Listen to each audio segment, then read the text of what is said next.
Good evening, everyone. I would like to call the January 31st special board meeting budget workshop to order.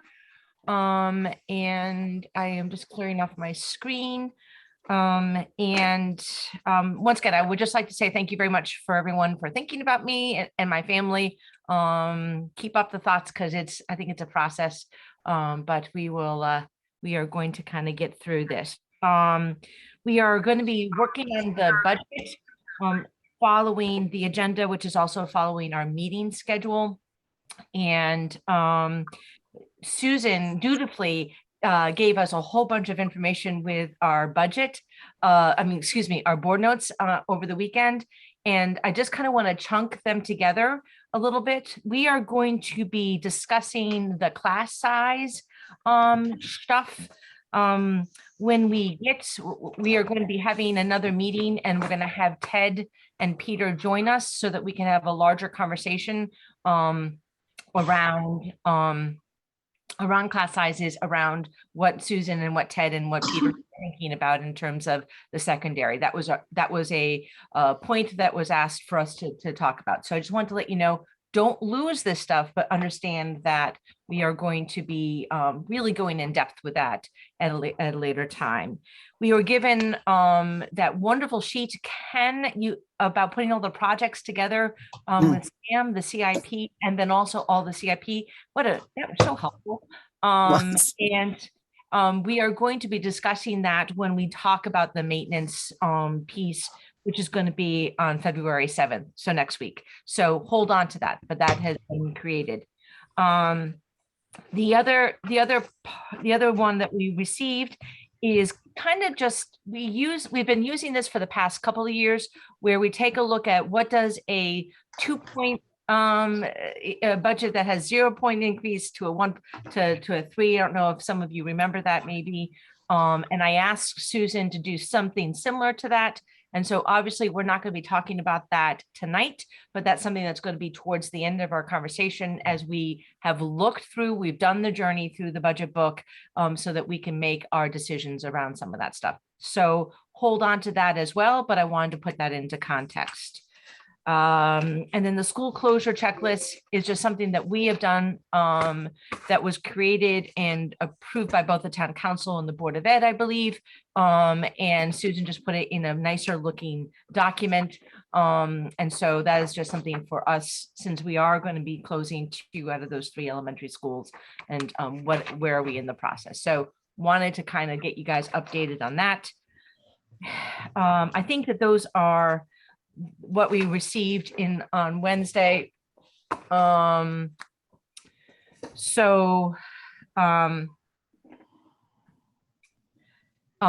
also just to remind people that we are having a Wednesday meeting with the town council and the board of the RTM education committee. For multiple years, it has been just the town council and the Board of Ed meeting. But the past 3 or 4 years, we've invited the Education Committee to be part of those discussions, since they are also going to be looking at the budget. So be prepared for that. And we're going to have a budget session after that because we've got some work to do. So there we are on that. So without further ado. Clarification. Yes. The latest schedules had both of those meetings set for 6 p.m.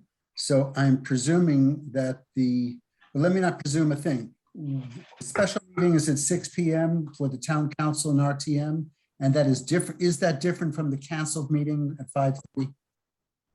The what meeting? I'm looking at the Board of Education calendar. There was a 5:30 p.m. meeting that's been canceled, and there's a 6 p.m. meeting with the town council and RTM. On the budget, or is that discrete from the budget? So you should have received an agenda this past weekend that talks about our February 2nd meeting with the town council and with the education committee. And that following that meeting, we are going to go into a budget workshop. Okay. Thank you. Absolutely. All right. I am going to move it to Susan and to Ken. All right. Well, our focus tonight is really going to be on the special education budget. We're going to start with preschool. So I have Nadine Macklin, who's been amazing at organizing preschool, pre-K, and really checking in with them. You know, they are now housed in our 2 new schools in Thames River and at Mystic River. And so for consolidation of all kinds of services, that has worked out very nicely. And Nadine is in both of those schools for like half a day at least each week. And people are so pleased to have that. So shout out, because I know that that is really a welcome addition for her support. And of course, Denise is here as the Director of Pupil Personnel, and she will help us guide through the process. And I see Carrie Carter is here, and he is our administrator in charge of the program for students who have dropped out of school to continue and get their Fitch diploma. So it's an adult night school program. So we'll start marching through. I want to orient you to page 542. I think that's where we're beginning. Is that right, Ken? It is 5-42. Do you want me to put up the pages as we and like we do and discuss them a little bit, bring them down so they can be a full? I think it's helpful for people out there that don't have the pages too, and I see a couple people. So that might be helpful. All And right, then we'll here put we it go. down. So if we put it up and then we can take it down. So this is the page 5-42, function 1205 preschool. You want to take it away from here, Nadine? Sure. Good evening, everyone, members of the board. My name is Nadine Macklin, and thank you, Susan, for that wonderful introduction. So I'll be discussing the fiscal year 23 proposed budget in comparison to the fiscal year 22 budget for preschool. So as Susan stated, our staff, they're just thrilled to be in 2 buildings. That's where the classrooms are housed at Thames and Mystic River, and it's going swimmingly. They love being together. They love to collaborate. And the fact that they're in just 2 locations makes it really just advantageous, especially for our families as well. So I'm just really, really excited about this year and the year that we've been having. So to the budget. So in terms of our special education certified staff, we have 2 members of our early childhood staff located at Charles Barnum, and that is our ECAT, our early childhood assessment team, which is comprised of 1 special education teacher and 1 speech and language pathologist. They are located at Charles Barnum this year. If you move down to Mystic River Magnet, you see that we have 4 FTEs located at Mystic River Magnet School, and that includes our 4 special education teachers, and that will remain the same moving forward for next year. At Thames, we started this school year off anticipating ECAT being located at Thames River. However, just due to we didn't have a room for them, so we had to change their location to Charles Barnum. And so that's where you'll see over for the fiscal year 2022-2023 that there's a -2 FTE. And that's the only change because ECAT was located at Charles Barnum, and that is the plan for next year for right now, at least. And so altogether, and we also have 3, full-time special education teachers located at Thames River, and they are the lead teachers for our integrated preschool classroom. And altogether, we have 9 staff for our special education side of preschool. And down below, we also have our regular and our special education teacher aides. So at Mystic River, we're going to change the number for Mystic River from 7 to 8. About a year or so ago, we were granted the opportunity to employ 2 full-time classroom aides in each of the classrooms. So at Mystic River, because we have 4 special ed teachers, we also have 8 special education teacher aides at Mystic River. And then for Thames, that number will change from 7 to 6 because we have 3 classrooms at Thames, 3 special ed classrooms at Thames, and we would also have 2 paras per classroom or 2 classroom aides. So the total doesn't change, it just where they belong has changed. Correct. Any questions on this page before we move on to 5-43? Kim, I have a question. Absolutely, Rita. I want to know, the Charles Barnum proposed, it's already actual, the Charles Barnum Special Ed, they do not have any aides in their classrooms? No, so at Charles Barnum, that's our early childhood assessment team. So they have no children. So our speech and language pathologist, she has itinerant speech students only on Fridays. So they come in for about an hour of service. So she does not have a classroom, no. So why are those 2 people housed at Charles Barnum? And why can't the central office special education staff handle that early education? Why do we have 2 FTEs with really only having students, you said on Fridays, one of them? Yeah, I don't understand why it's not being managed by the central office, why we have to have a special team for that. I can understand having a lot of special ed teachers and paras when you have students, but I can't understand it when we have a large central office staff in special ed that we never had before. And now we have a lot of people in central office, not just Denise. I don't understand why these 2 people, why we need these 2 people, just to be really blunt. sure. So our early childhood assessment team, they wear a number of hats. Primarily, they are the evaluation team that teams with birth to 3 in the community. So any student who's turning 3 who receives services, they chair the transition meetings. They also chair all of our PPTs that we have for any students who are coming in. ECAT, I'm sure we can get a number, but they evaluate a large number of students.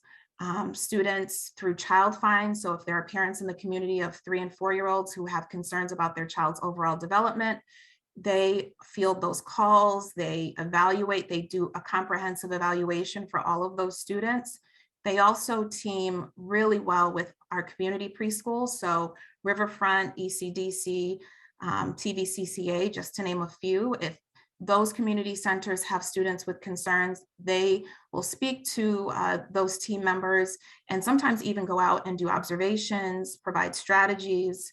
And then if an evaluation is warranted, they are the ones who complete the evaluations, develop the IEPs, and also place students in our integrated programs or our self-contained programs. But So- you never answered my question. My question is, why isn't this being handled by our central office special education class? Why do we have 2 FTEs doing this when we have a large group of special ed administrators in the central office that we never used to have before? And we do now, and I don't understand why we have these 2 extra people doing all this work that to me should also be done in the central office. So I Rita, would say that this duo has been in existence for as long as I've been here, and it comes with a highly qualified speech language pathologist, which none of us are, and also a really skilled preschool special education teacher. These are really 2 teacher leaders who are really integrated when we talk about outreach to our community.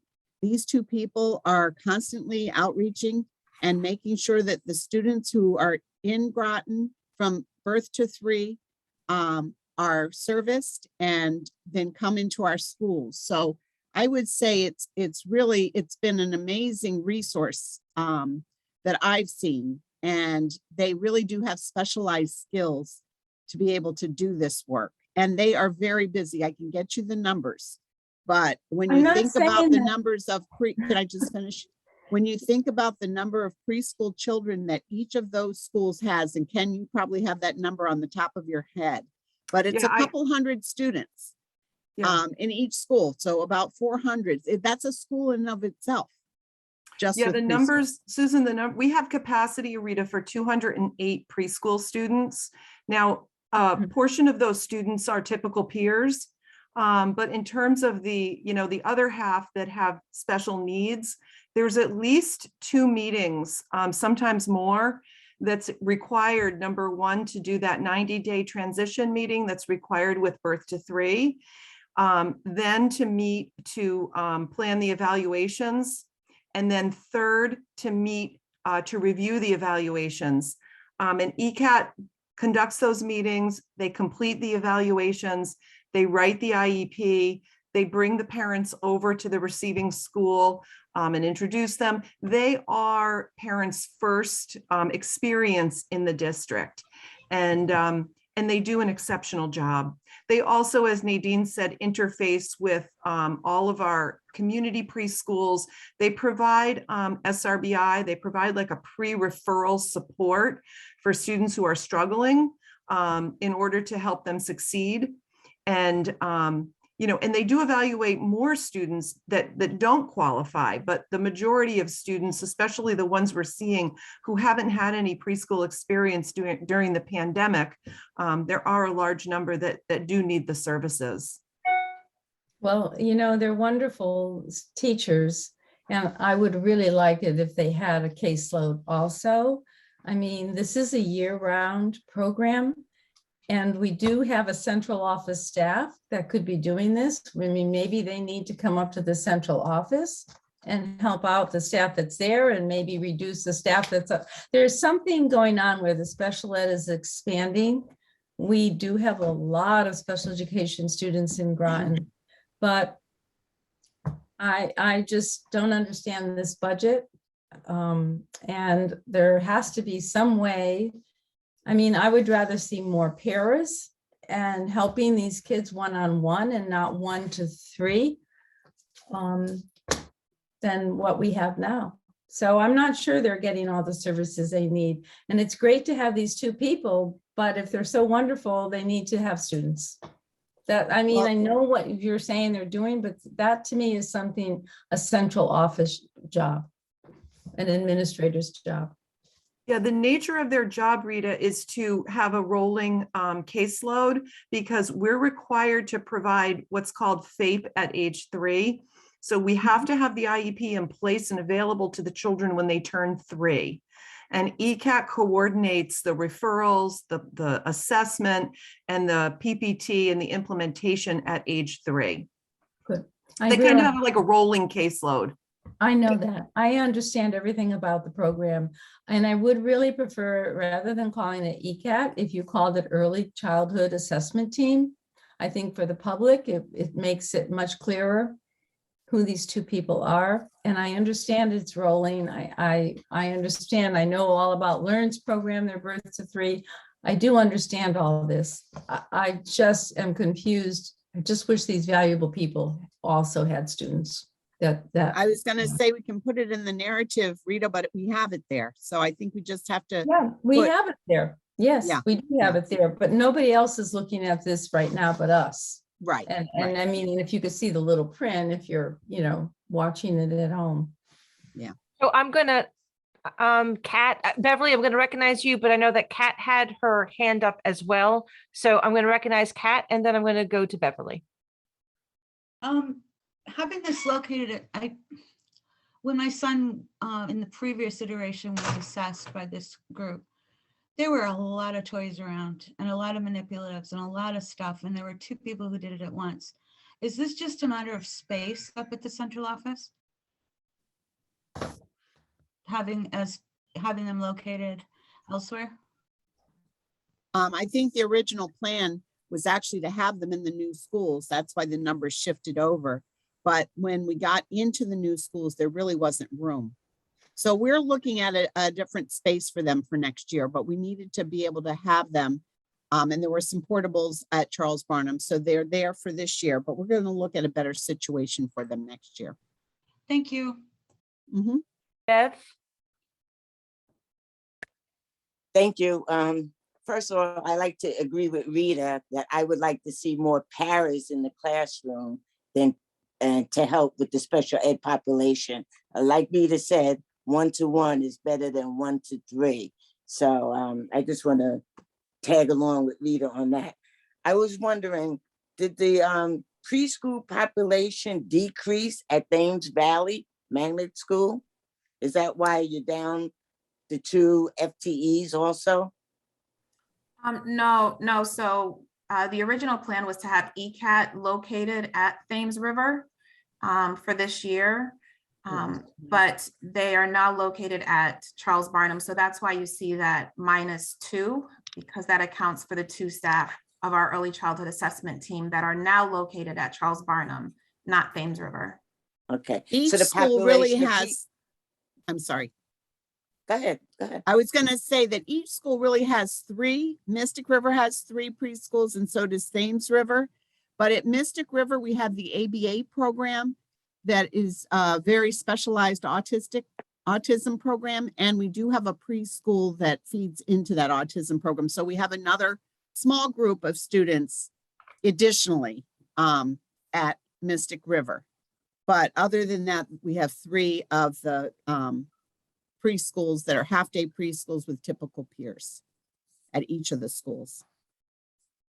And I don't know if you do this or if you know the answer to this. How successful are these preschool programs?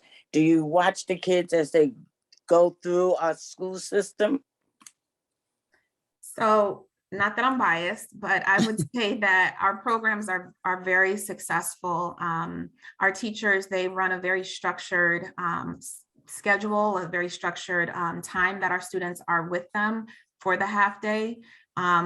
You know, when we compare students, some students, not all, who have not had the opportunity to have preschool compared to the students who have come through our program, we do see somewhat of a difference. So I definitely can support the fact that students highly benefit from being in a structured preschool program, especially in preparation for kindergarten. And I would say Nadine overseeing the entire program and providing professional learning with some of our Learn colleagues for our teachers and bringing in the assessment programs like the DOTS and the Brigance and having that close eye on monitoring kids' progress has really been a step up for Groton. So her smarts too in on this program have a lot to do with the success. Dean? Thank you. Yeah, just almost a housekeeping question. The way we have these people deployed here on paper, is that fixed? Or for example, is it possible to say, well, you know, Thames need is now greater than Mystics, the numbers are lopsided, let's send one. I imagine that would be the case, right? That if you decided you needed, instead of 4 and 3, you needed 3 and 4, that you could, that's what would happen?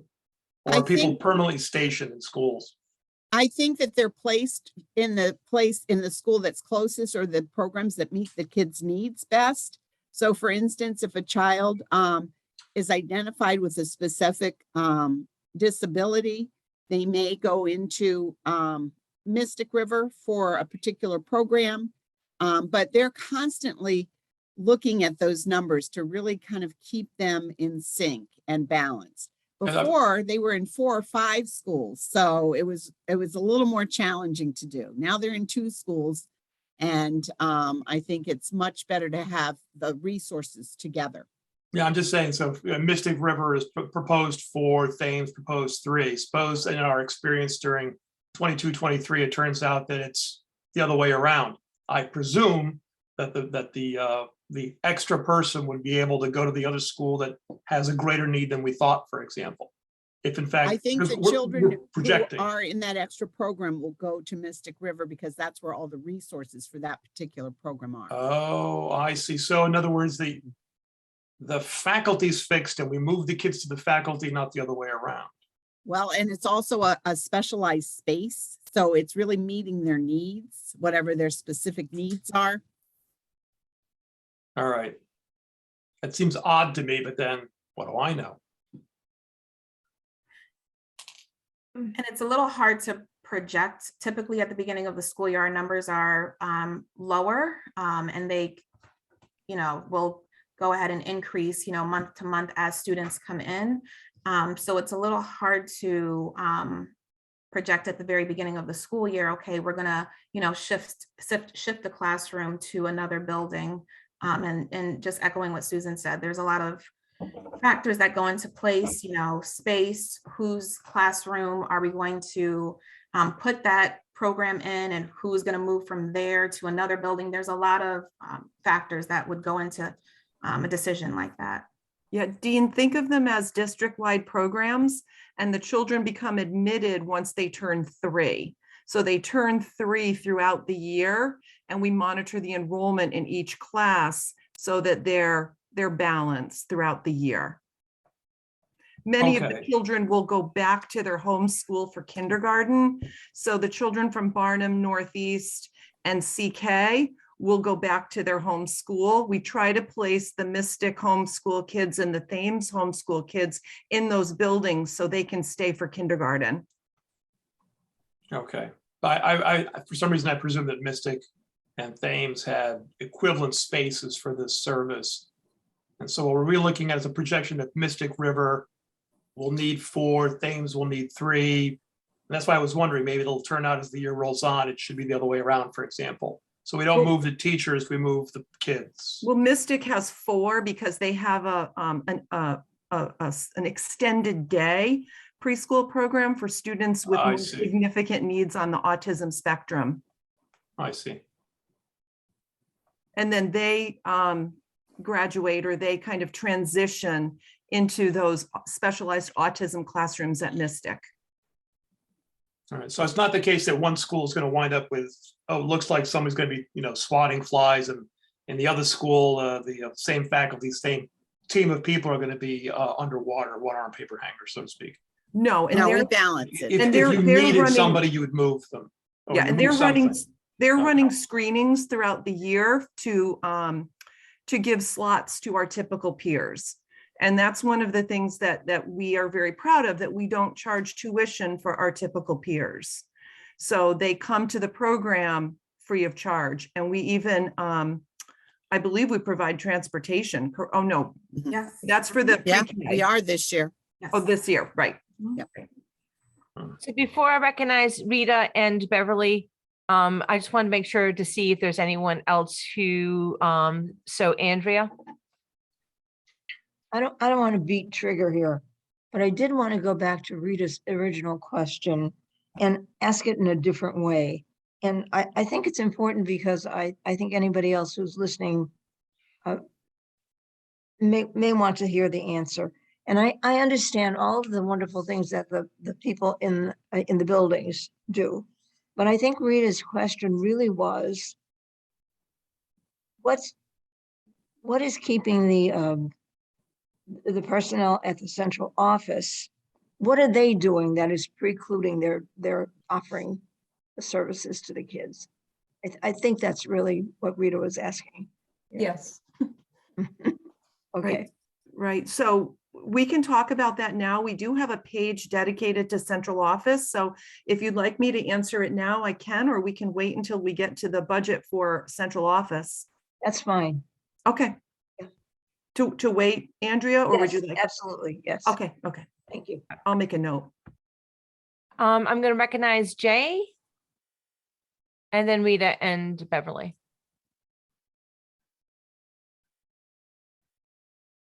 Go ahead, Jay. Okay, thank you. So I just want to understand the 2 FTEs that we're showing at Charles Barnum are supporting this early childhood assessment team. They are not classroom teachers.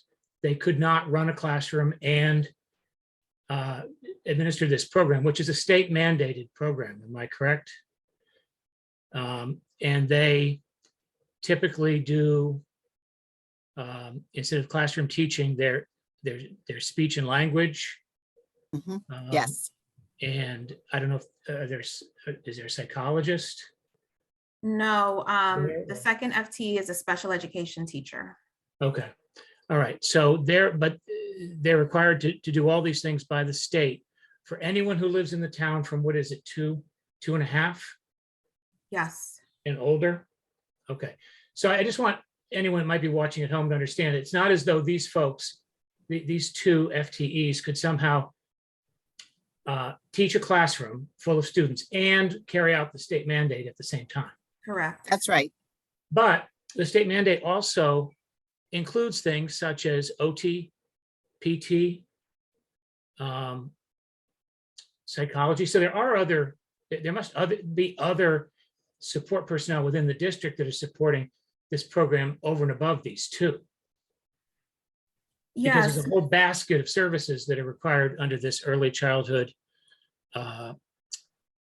assessment team. Am I correct? Yes, you are correct. And whenever a student comes in and there's a need for additional services or evaluations, they will reach out to personnel within the district to support. And typically, you know, our evaluations do cover social, emotional, and behavioral. And so they are able to address those concerns through the evaluations that they do. And we now have an early childhood social worker, which we're really excited about, who's going to also begin teaming with ECAT during the week as it relates to that social, emotional, and behavioral piece. Okay, thank you very much. Sure. Matthew, I see you moving your hands. Were you just moving your hands or did you have a question? I had a fly bothering me. I apologize. That's all right. Let it fly away. Rita and then Beverly. I had a quick question.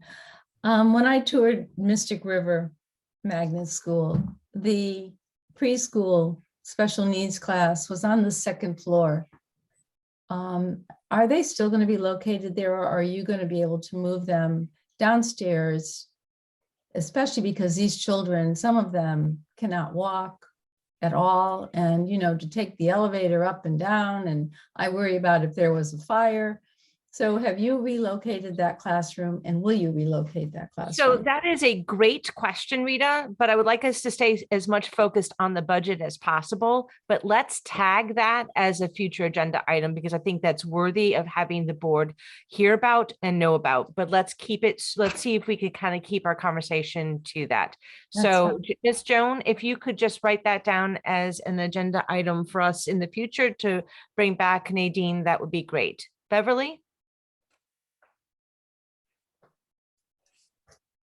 Susan, does the Mystic River Magnet School and the Thames River Magnet School, do they offer the same programs or different programs are offered in each school? I was trying to explain that, Beverly. 3 of the programs at Mystic River are very similar to 3 of the same 3 at Thames. The only one different one is that extended day program that Denise was talking about for Okay. our, you know, students who need care longer during the day. And it's affiliated with the autism program that is housed at Mystic. So Okay. that's the only program that has some additional services. Okay. What's the class size for the preschool program?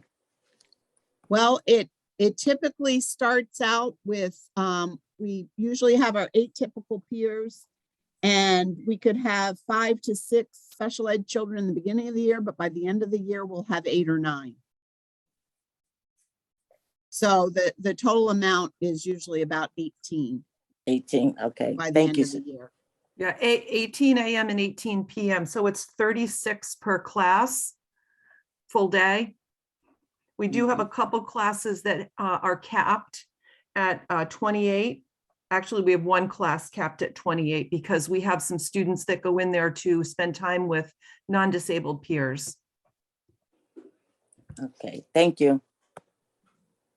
I just had a quick question, Kim, on line number 581. Okay, so we haven't gotten to that page yet. Oh, okay. Any further questions? I think that's a good segue, though. So Ken, if you wanted to bring up the next one, that would be great. Thank you.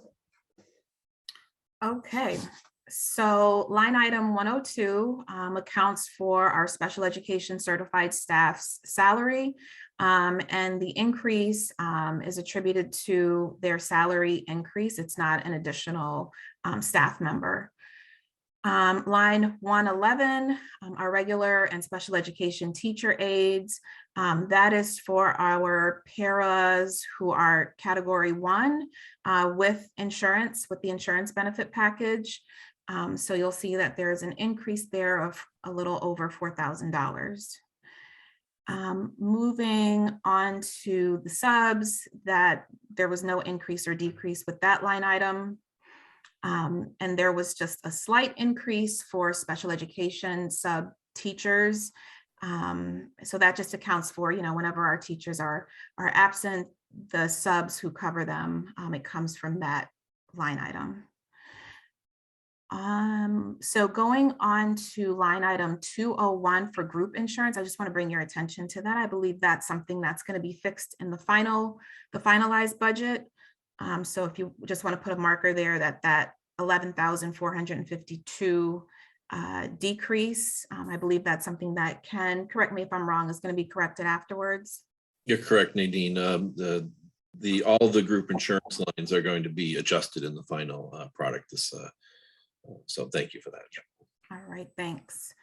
I will jump down to line item 581 for travel for special education.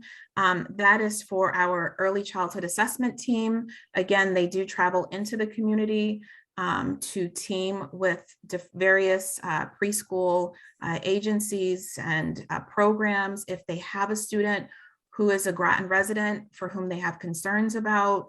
So that accounts for their travel expenses throughout the entire year. And then line item 615, that is our special education supply allotment. And each teacher is allotted $750 per teacher. Any questions about the budget? All right, I'm gonna recognize Rita and then Beverly. When you look at line 131, about 15% of the staffing for special ed certified staff is going to pay for special ed teacher, special ed, when special ed teachers are out and they need subs. Is that correct? Is that what I'm seeing? Special ed teacher aides, temps? Correct. Is that what you said to us on under 131? 131 is the para twos. So we have para ones in line 111.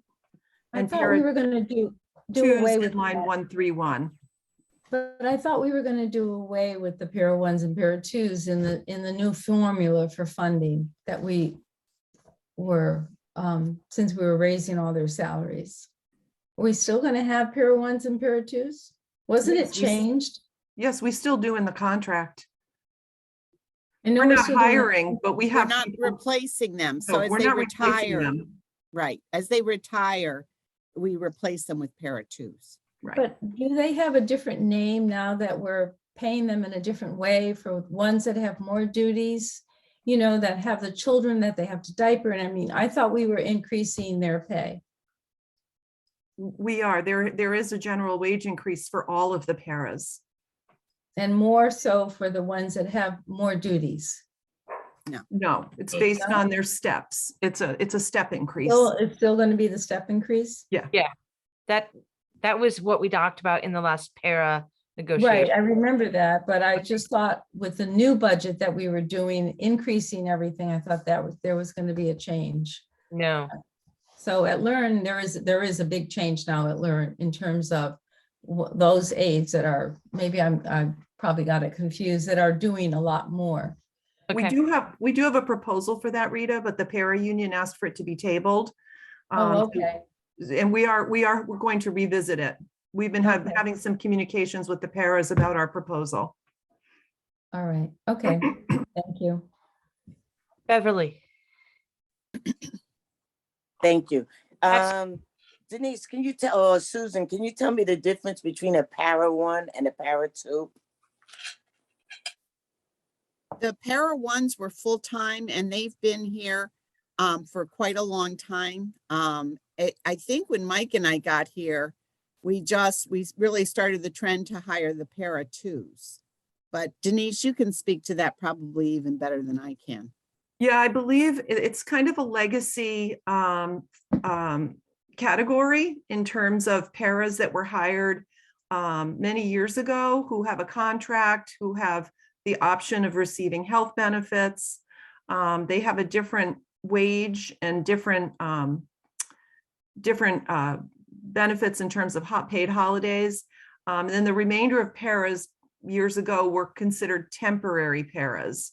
So what we did quite a few years ago was we worked with the union through negotiations, and we merged the group so that they're now one group, but we still have some of these para ones who are still working for the district. And as they retire, we replace them with what we now call para twos. So all the paras have this, whether they're para 1s or para 2s, they all have the same duties except for the special ed paras. They're all special ed paras, Bev. The only, Okay. yeah, So they they all all have work, the same duties.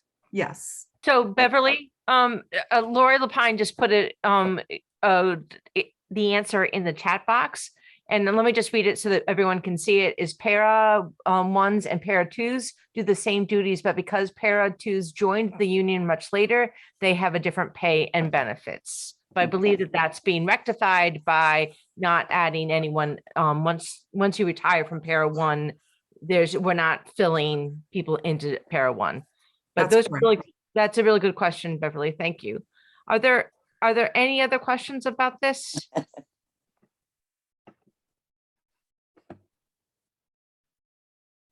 All right, hearing none, let's move on. All right, so I'm going to move on to function 1210, which is the special education summer school program.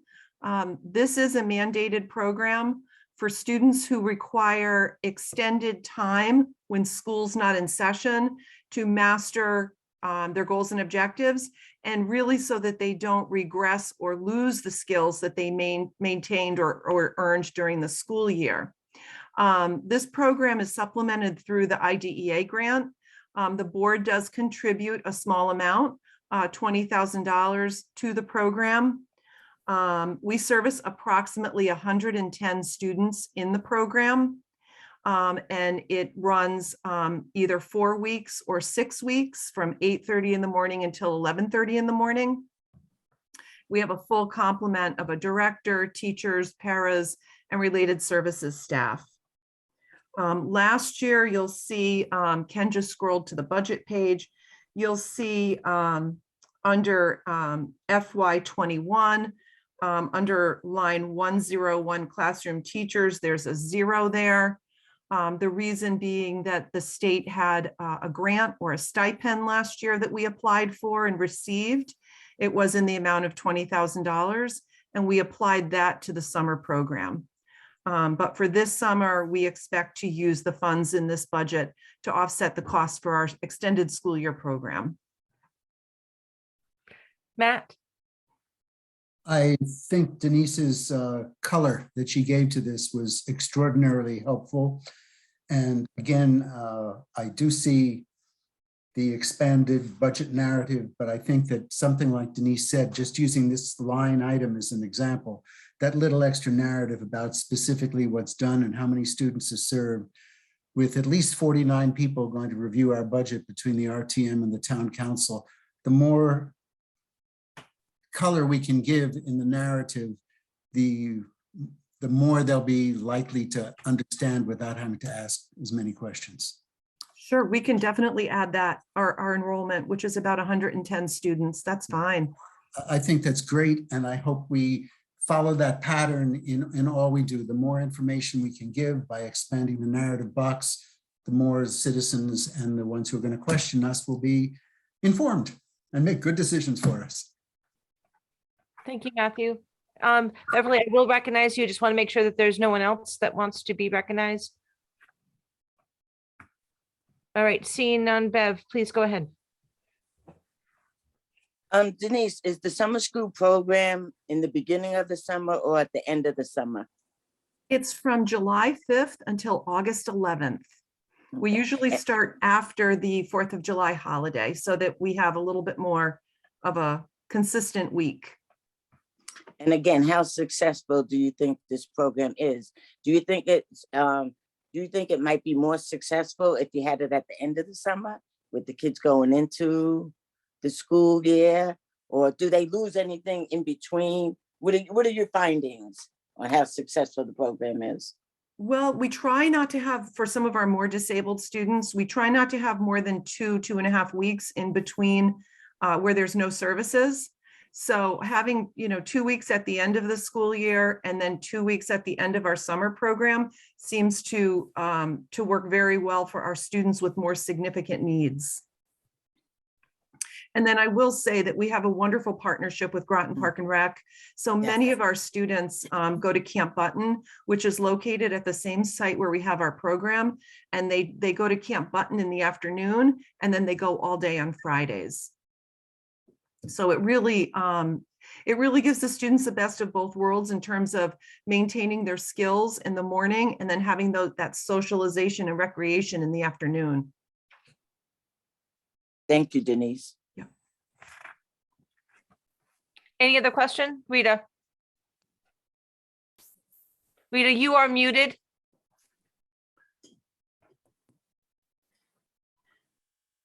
So my comment is that I feel that the special education department should be complimented that even during when our regular classrooms were shut down, they still maintain that summer school program servicing these children. And that was, such a huge benefit to them. So I know that it was not easy, but you did it. So that was great. Thank you.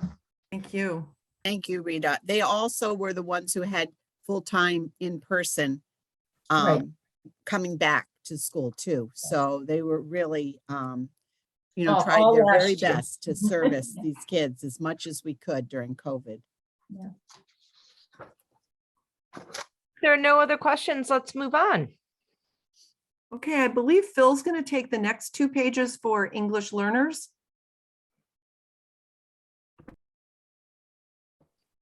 Thanks, Denise. The easiest way to look at this, I would think, is to really, you can see the change from last year to this year, and I don't, it could be a little misleading. You see the 3.0 has changed to a 2.0.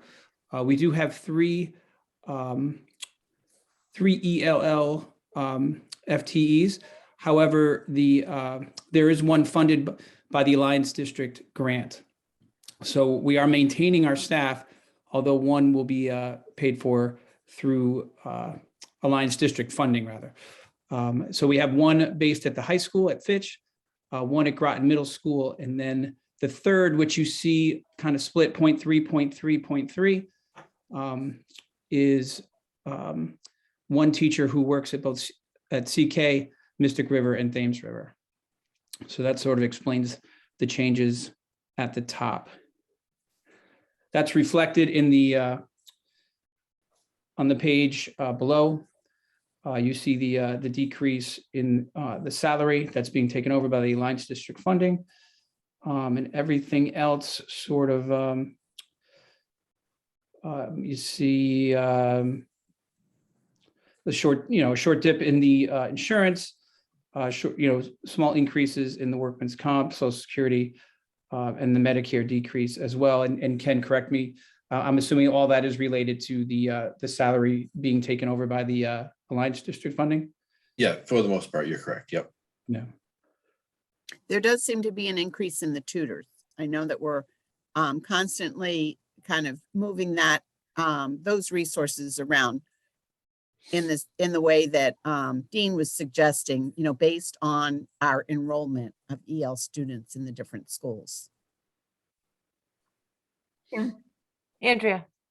Kim, the teacher who is being funded by the Alliance District, is that a teacher that was already in place? Or did we hire that individual because of the Alliance money? I guess my the crux of the question is, if it's an individual who was already in place, but now is being funded through Alliance, when that goes away, if it does, will he or she come back into the regular budget? That's my question. Ken, do you have the answer to that? I believe it's something that's now being taken over by the Alliance District funding, correct? Yeah, it was a person that we had in place before we got the funding for this year and for next year. So when and if the funding goes away, then that individual to be retained would go back into the regular budget. Yes. Yeah. We also have a Title III budget that helps to provide for some of our tutors. So we use that in different ways each year to provide professional learning for our teachers and any support system. So we do have those grants as well, specific to EL.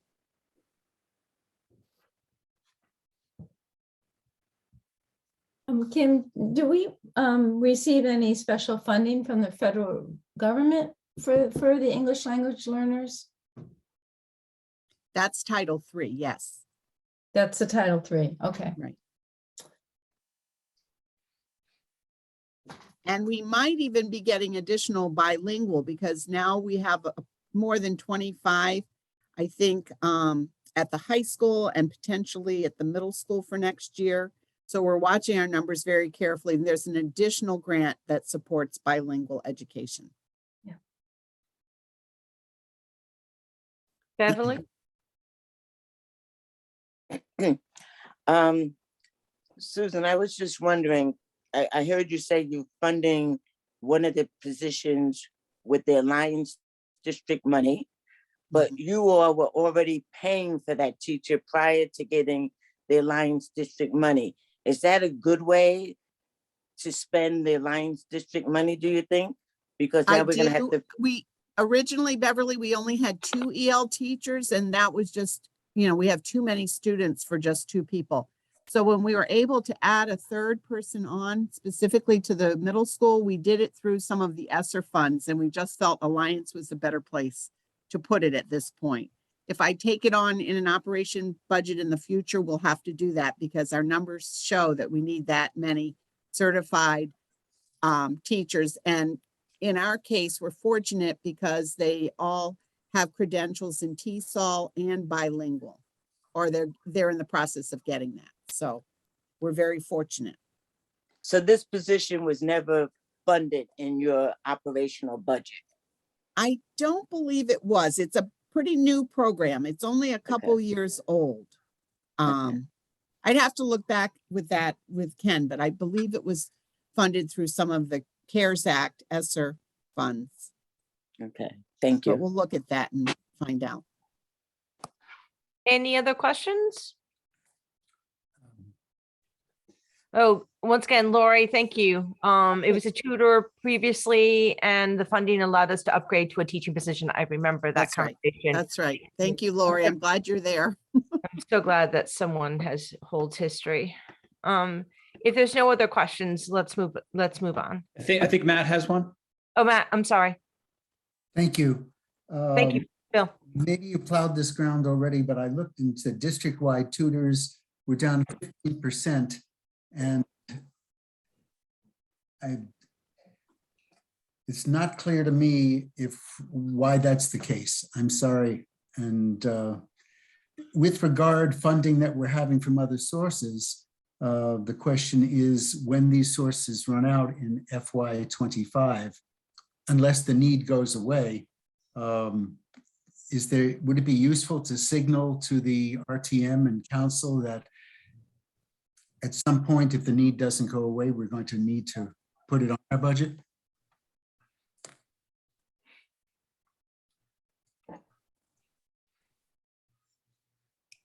No, I mean, I think that is a question that all districts are asking or talking about in terms of how do you use this money? And I think that Groton has done a really nice job at trying to really support where we feel our students have struggled the most during the pandemic and tutoring. And this board has been very clear that we want to make sure that we have more bodies with kiddos. And so I think that is probably a conversation that we can kind of continue to have with the other bodies, is that, but they also might come back and say, that's fine. If you need those, then where else are you going to take from that? Okay.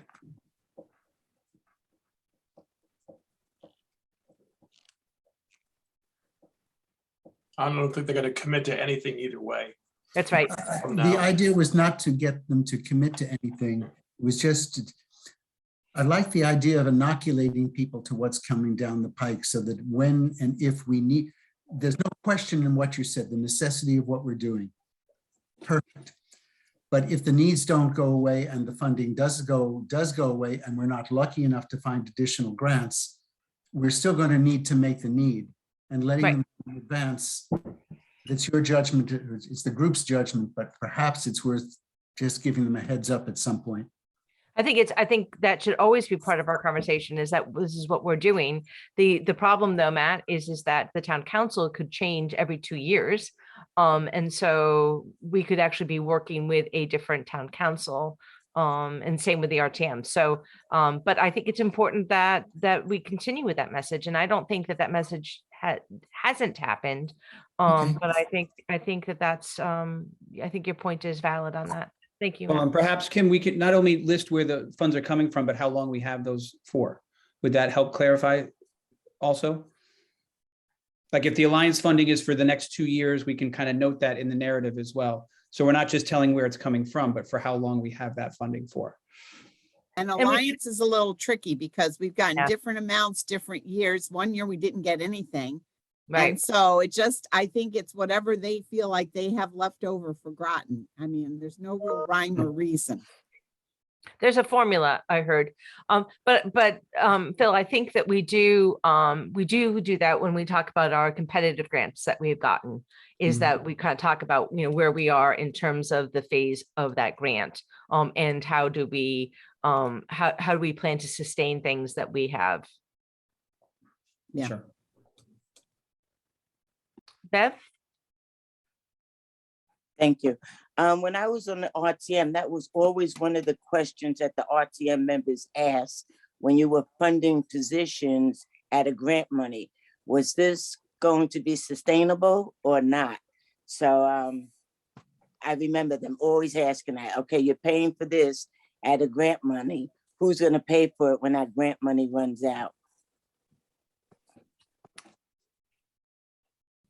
And I would say that, the careful charting and graphing that Ken has done with the central office team kind of showcases how those funds will be and, what happens at the end, where does it go then? So we are keeping track of all of those staffing. We prefer to use other things too. We're hoping that with the extra tutors that we have in multiple different grants, including the titles, these tutors, but we've added on because of the COVID and the need to have, more highly skilled people working with our children who have lost some education. But there is this hope that with all of this help, we'll be back on track and we won't need as many of those tutors. But we'll always have money for some of them. If there's no further questions, let's move us on.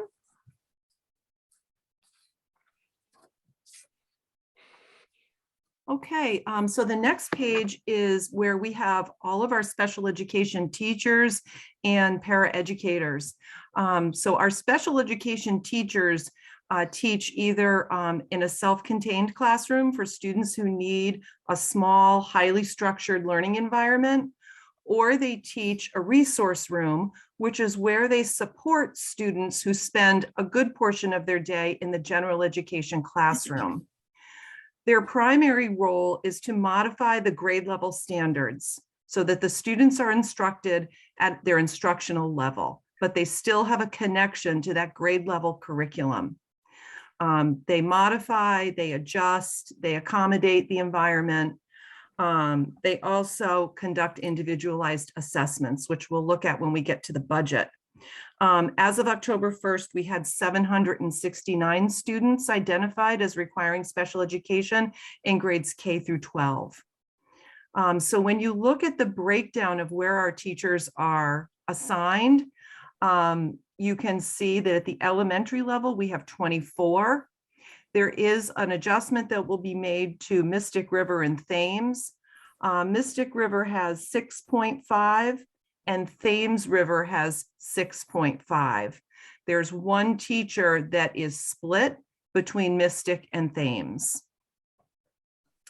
We have at Groton Middle School, we have 14 teachers, and at Fitch High School, we have 12.8. And that 12.8 includes Mark Peluso, who's 0.5. It also, I'm sorry, Mark Peluso's at Groton Middle School is 0.5. The 12.8 includes Adela Haggerty, who teaches at the Transition Academy, 0.8. And 0.5 is Sarah Whitley, who teaches also at the Transition Academy.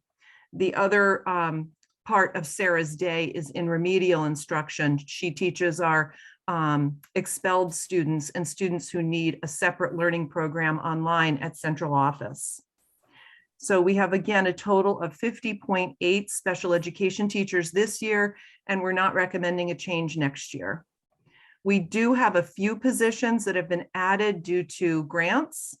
We have one teacher in addition at the elementary level that's funded through ARP ESSER. And we have one teacher at the high school level who's funded through ARP IDEA. Kim, it's Liz. Hi, Liz. Denise, did you just say that Mark Romano is going back into special ed? Mark Peluso. Oh, Mark Peluso. Sorry, thank you. I misheard, okay. and I was like, wait a minute. Yeah, he's like, Go on, Denise.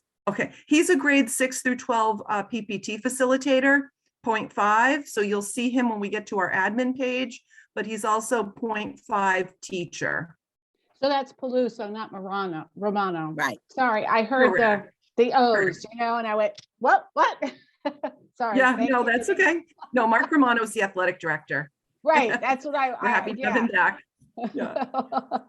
And then you're welcome. And then the bottom portion of page 5-48 is our paraeducators. We have 93 paraeducators at the elementary level. We're not recommending a change for next year. We have 44 at the middle school. That will stay the same. And we have 35 at the high school. That brings us a total of 172 K through 12. And we do have an additional 21 paraeducators K through 12 that are paid for out of the IDEA grant. And many of those paras, as we talked about earlier, are one-to-one paras for students in our self-contained programs. I think that this goes to Matthew's point, is that the more information that you could put in the narrative about some of the tutors are being paid through the ARP ESSER and the IDA makes a lot of sense. So people understand sort of where our funding is from, that it's not just from our budget, right? But it's supported through federal grants. Okay, I just made a note of that. We will do that. And then on the next page, you'll see the budget. You can see the line for our certified teachers. Ken, I don't know if you wanted to talk about the, thank you, Matt. Ken, I don't know if you want to talk about the increase under the special ed certified teachers for salaries. Sure. It's this is per the contract. We just stepped everyone that was supposed to step and applied the general wage increase per the contract that we just finalized. So that's what that's what drives that that increase in line 102. Lines 111 and 131, those are our para ones and para twos. You'll see there is a little bit of an increase here, and that's being driven by the increase in the wage that we just recently pushed through for the para two positions. Thank you, Ken. There are funds in here for substitute teachers. Those are primarily for our teachers in our self-contained programs, because some of those students stay in those classrooms all day. Whereas some of our resource teachers, we don't always have a sub for if they're out for a day or two, but those self-contained classrooms, we do need to have substitutes present. And then down below, you can see line 322 is our professional development line. Excuse me, we did bump that up a little bit this year, just to account for some of the new learning that around dyslexia. That's a fairly current trend right now in special education, is training teachers in the Wilson Reading Program. So we included that. We also have our PECS program for some of our nonverbal students, and a lot of work around SEL, as you know, social emotional learning.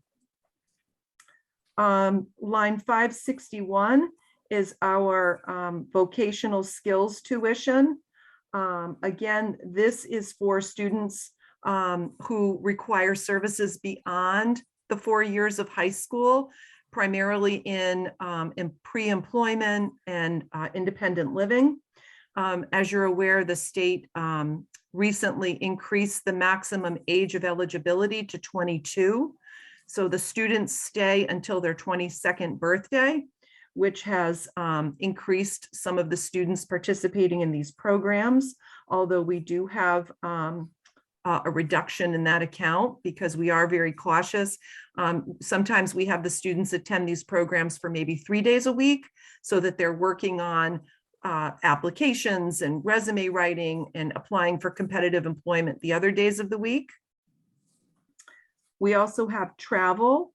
Some of our teachers are itinerant, especially our split teacher and some of our other teachers like Mr. Peluso. So they get travel reimbursement. We have a little bit in there for field trips. It's primarily for the bus. And then we have pupil tests. In special education, we are mandated to determine eligibility using standardized assessment measures. So we do have to purchase those assessments when there's a new normative sample.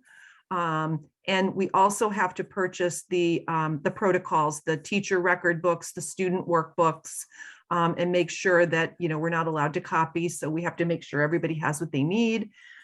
We also have now nice computer generated scoring programs where the teachers can go in and enter their raw data, and the computer prints out nice graphs and tables. So we have funds for that.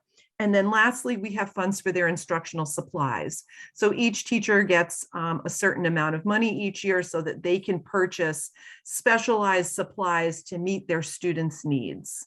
And that consists of explicit, phonics materials, some of our EdMark reading programs for students with intellectual disabilities.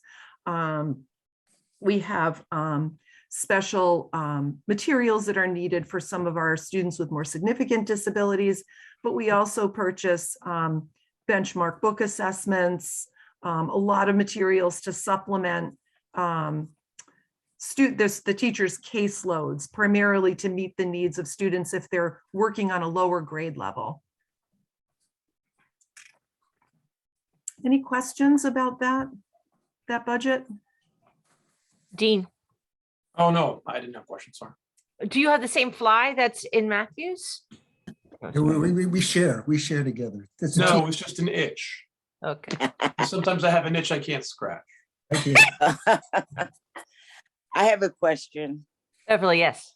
Okay, Denise, the vocational skills tuition, can you name the programs that these students attend? Because I'm assuming it's not in-house. That's why we're paying tuition. Sure. We work closely with Sharp Training. These are students who are eligible or appropriate for competitive employment. So this is an agency that would take them out in the community and they would work in a small work crew with a job coach. They have sites at Mohegan Sun, Conn College, and the students learn those appropriate work behaviors. We've also worked with Project Genesis.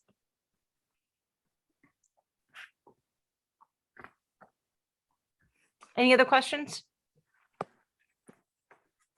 Do you think it's important for people to understand that, I mean, even though there is I'm going back to the vocational skills tuition. Denise, do you think it would be important that in the narrative, we put the change in the state law that we are actually requiring to service people to the age of 22, which is amazing. But I think that if we can keep, it helps with the story going forward in other budgets. Certainly, yes. Thank you. If there is no other comments, let's move on, please. Okay, the next account is our Teacher of the Blind. We have 1 day per week for our Teacher of the Blind. So you'll see 0.2 FTE. This is Miss Haggerty. The 0.8 of her position is in the Transition Academy. We're fortunate in Connecticut that there is a state agency called Board of Education Services for the Blind. And they, this year for the first time, have been supporting a student that we have in our district who learns through Braille. So this allowed Adela to continue to teach the Transition Academy, which she loves and does a great job in. And she does have a few students that are consult only, but we're fortunate that when we had a student that needed quite a bit of direct services, the Board of Ed Services for the Blind was able to support us, and they don't charge the districts. That's wonderful. So we do maintain Adela as 1 day per week, just to consult with teachers and some of our students who have visual impairments. And so there's a small budget here for Adela for her salary and her insurance and benefits. All of her supplies and her testing budget comes out of the previous budget we just reviewed. Matt? I notice on line 201, group insurance, that it is 50% reduction from last year, and it shows the same FTE. And I'm amazed at this, and I wonder if there's any more places we can apply to. How do we account for this difference? Can we? So group insurance is allocated across all of the functions. And so the allocation that was done on this version that we're looking at here wasn't done correctly. So it's going to be corrected in the final assessment. It's about a 5% increase in group insurance year over year, assuming the same number of FTEs. So then theoretically, it would be the 6588 plus 3%.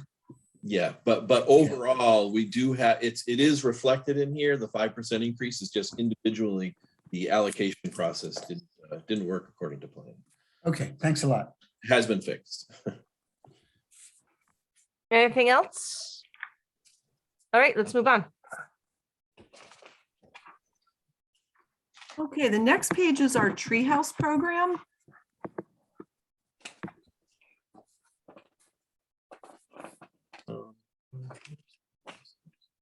I have as our next page is 556. Is that true? Oh, yes, we are skipping that. Thank you, Ken. Yeah. Let's see. 556. So it's the hearing impaired? Yeah. Yes. Okay. All right, so this is a budget for our teacher of the hearing impaired. She is a full-time teacher of the hearing impaired. She also teaches ASL, an honors ASL 3 class at Fitch High School. She is an itinerant teacher in that she travels throughout the district supporting students with hearing impairments and students with auditory processing disorders, which means they require, both groups of students oftentimes require amplification equipment or equipment that would amplify the teacher's voice so that the student can hear that signal more clearly and more directly. She does have a caseload of students that receive direct support, and then she has a caseload of students who receive indirect support where she monitors their equipment and consults with the general education teacher.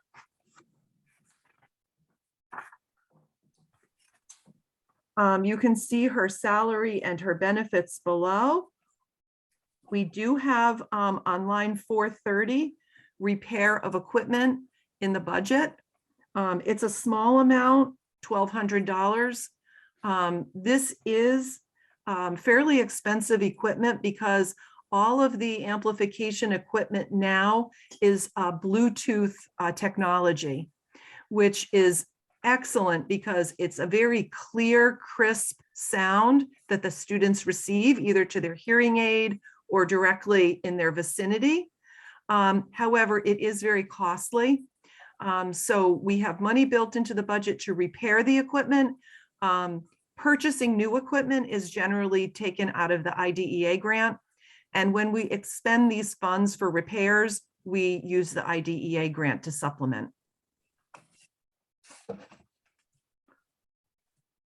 Any questions on that? All right, let's move forward. Does this mean that we're going to 58, right? That is correct. This is function 1310, high school completion. Did you want to take over here, Carrie, or do you want me to kind of go through? I can go through. Okay. Good evening. I'm You, Kerry, Carrie. one of the co-directors for adult education, and just walking you through the program where students can earn a high school diploma program. We also have a partnership with New London, who manages our ESL and GED portion of the program, along with all data entry with the state of Connecticut. It's myself and another part-time administrator, and we oversee 12 part-time staff members. That includes 2 secretaries and 2 school counselors. We operate Monday, Tuesday, and Thursday evenings from 5:30 to 8:30. And we recently increased our credit requirements per the state is going to match Fitch next year at 26 credits in order to be eligible for a evening division diploma. So it's currently at 24 this year. And walking you through the functions, 106 would be myself and my co-director. 124 would oversee our 10 plus teachers, which varies dependent on the semester and the need that we have for specific classes. Because as students enroll, we tend to not know, unless they're coming directly from Fitch, a kind of background of their transcripts and what classes they may need in order to reach graduation requirements. And then for 133, we have 2 part-time secretaries as well that do data entry and coordinate our data with New London on a daily basis.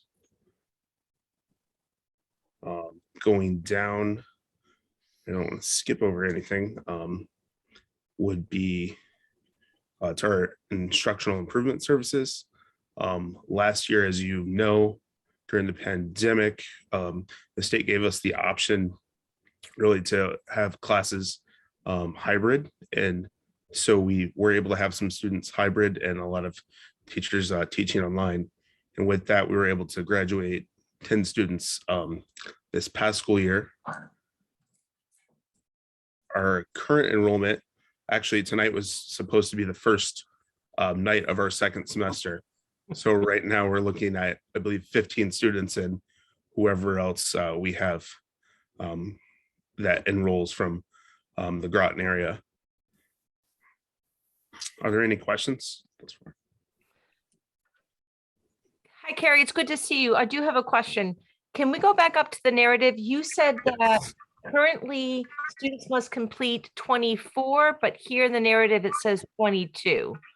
Yes, so we developed a plan per the state because by 2023, they wanted graduation requirements to match the high school. And by then, so we, instead of, drastically shifting from 22 to 26, those that started when we were with 22 were grandfathered in. And as of this year, we went to 24. Okay.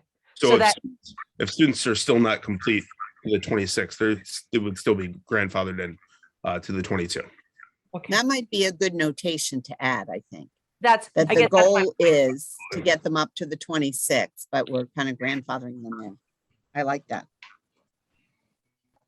I mean, and that's also taking into consideration next year with the mandated Black and Latino studies credit that will be required.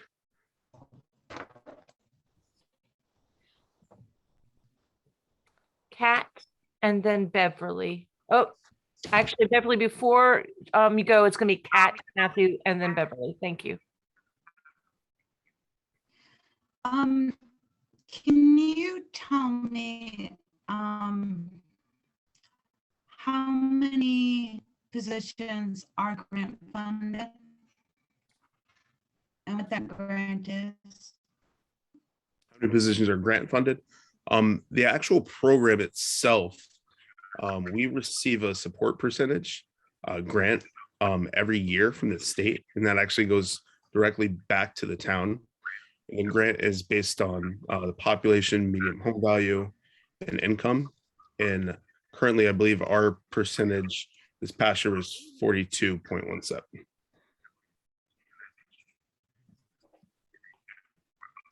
So every year that grant How many positions are in that grant? It sounds like it's revenue that goes back to the town to support. Sorry, I didn't hear you. Yeah. I'm sorry, yeah, that grant is within the whole program. It doesn't specify to support certain positions.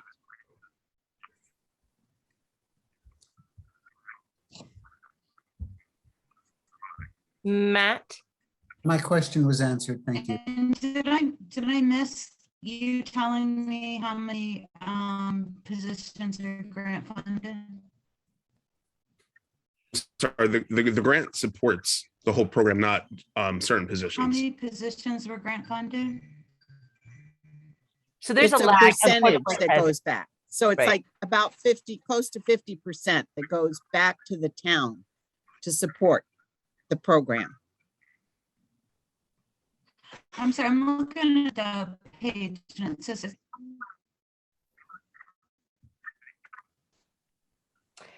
Katrina, it's difficult to hear you. no, There's a lag.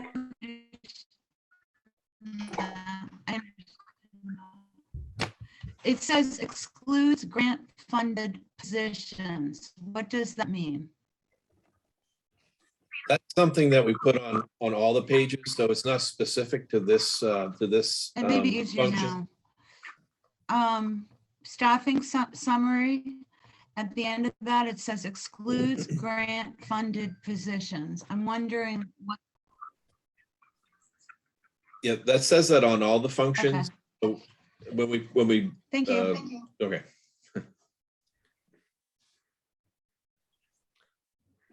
Beverly? How many students are in the adult ed program? I missed that. I'm sorry.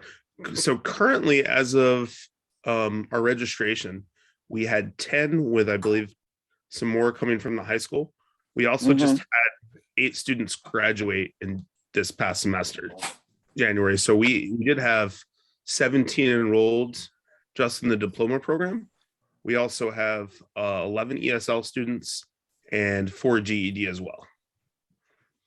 And the night school program students have been walking at graduation with our Fitch High School students. So that's also been a nice addition to see them.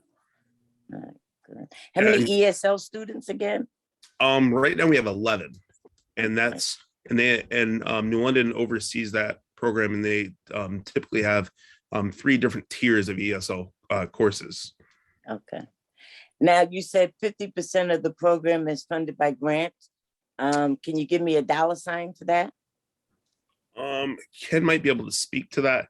It would be, I guess, 42.17 of. Yeah, it's approximately 40,000. I don't think I have it broken down here. It's funds that go directly to the town. I can, let me work on that. I think I have that.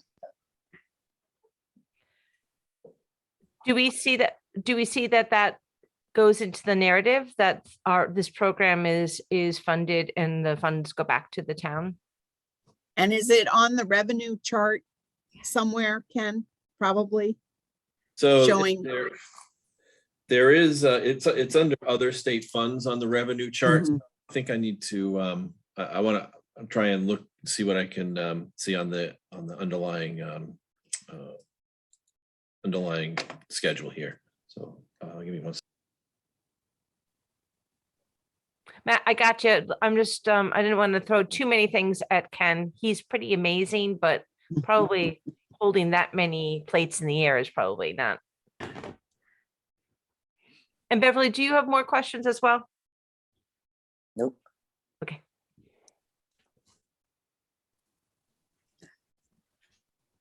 So we have gotten in this past year 113,451 to support both this program as well as the next page, the adult education. But that's what goes directly to the town. That doesn't come to the board.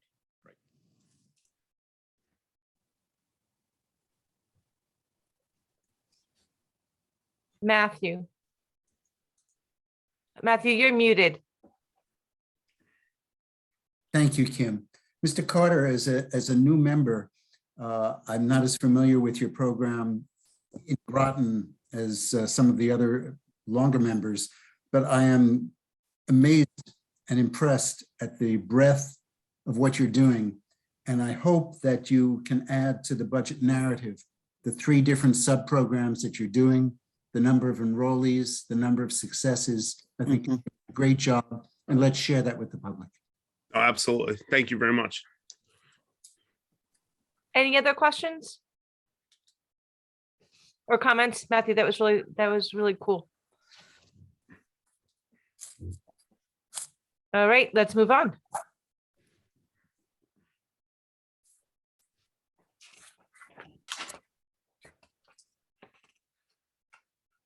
Where are we? Let's see where This we're at. is this is page 5-60, function 1320. This is adult education. This is we partner with the town or New London Public Schools, and we pay a fee for this service. So there are no FTEs or anything really on this page. Once again, this program is partially paid through the state of Connecticut grant, which is sent directly to town. That's that $113,000 number that I quoted. And that's what Carrie Carter was referring to, that partnership. And we've paid $207,000 both last year, I believe in the year before. Yep. And but we put in a small increase in case there's any increase in the tuition cost. So with 564, I'll speak to it. Just my first year looking at this number and kind of understanding where those funds go. New London operates both adult education during the day and at night. So our Groton residents have access to their facilities both day and night, and all of their different programming that they can take advantage of. In addition to doing our data entry and also paying their own staff. And I'm also happy to report they're adding 2 enrichment classes that'll take place starting this March at the high school. I believe one is EMT training and the other one escapes me. So we're starting to branch out a little bit of not only adult education, but enrichment courses that they offer in New London as well that are coming to Groton. So that'll happen right at Fitch High School? Yes. So yeah, that'll be Good. on the other section of the wing. Well, will it be in the lovely brochure and booklet that they give out? Will it Yes, be part of yes, that? yes. Yes, it will. Yep, we've confirmed that. So Good. Matthew, Enrichment, when I've seen it advertised in the past, is usually comes in at somewhere between $1,400 and $1,800. Tuition enrollment, is any of that covered through our district participation? yes, I believe that would be free for of our Groton residents, depending on what the actual course is itself. Let me just share that the Groton ambulance is stressed for volunteer memberships, and perhaps you may have already done this. If so, I apologize, but maybe touching base with them and seeing if there's some way you can communicate to enrollees, or they can help drive more enrollees to the program to meet our town's needs. Absolutely, I will bring that up. Very and- good suggestion, Matthew. And with the especially since we're looking to expand and grow our health careers pathway for kids. any further? I just had a question. The two courses that we're starting in March, was the first one EMT? Is that what you said? And that's why Matthew's question related to it? I believe so. That was the one that was scheduled, and I was coordinating with Denise Spellman, who runs adult education in New London. And I know it was a trial, because this is the first time that we've brought their enrichment classes over here, where we've always obviously had the opportunity for our students to go over there and enroll in them. And this is a student, or can it be any Groton resident? I believe it's for any Groton resident. And what was the second course? It escapes me. I don't know off the top of my head. I have to search We'll, my email. we'll look it up in the book when it comes. It will definitely be in the book. Yeah, thank you. We've paid the book. Beverly, So Mr. Carter, the classes that New London offers are different than the classes that we offer in Groton. Sorry, what? The classes that we're paying tuition to New London for, are they different than the classes that we are offering in Groton? In terms of adult education, no, Yes. but they do offer, a wide range of other enrichment courses in addition to adult education that our Groton residents can take advantage of. Okay, For so discounted- in the brochure that New London Adult Ed sends out and that they charge residents for, are we paying that course, that tuition price? So say they have in their brochure American Sign Language, and one of our residents wants to take that class. Are we paying for that in this function? No, not to my Okay. knowledge. No, I believe. I think it's prorated. Yeah. They get a discount Count. on the course. But I think the difference is that our high school, we have a diploma program. New London is running our GED program. right. So there's a difference. That's separate from the courses that residents could take. We're And our con- EL program. Right, we're considered New London residents in terms of like taking like a cooking class there or something. But that's different than the GED program that we pay the 210,000 to have them run our GED program. I think that's the confusion. Thank you, Rita.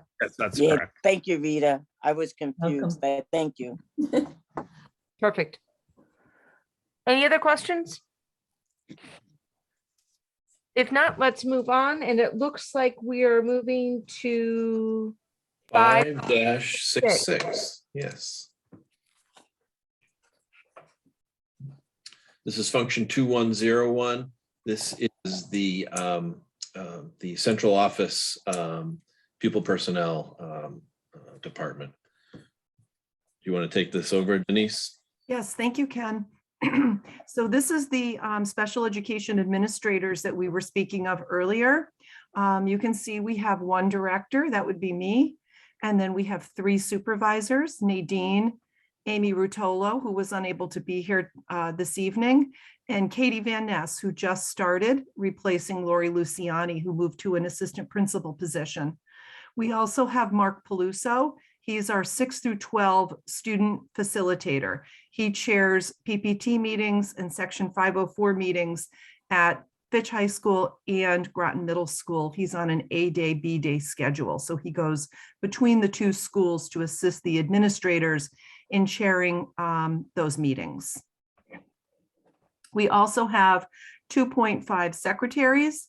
We have a secretary that deals primarily with preschool and elementary school students with enrollment, exits, transfers, and IEPs, 504s. They're all, every meeting that takes place in the district ends up on their desk and it gets processed by them.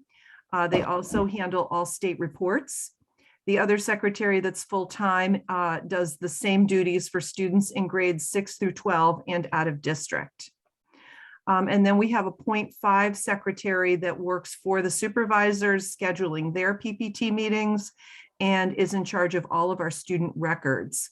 So she sends records when our students move, and she coordinates records for requests that parents and other individuals, doctors, attorneys may have regarding our students with written consent.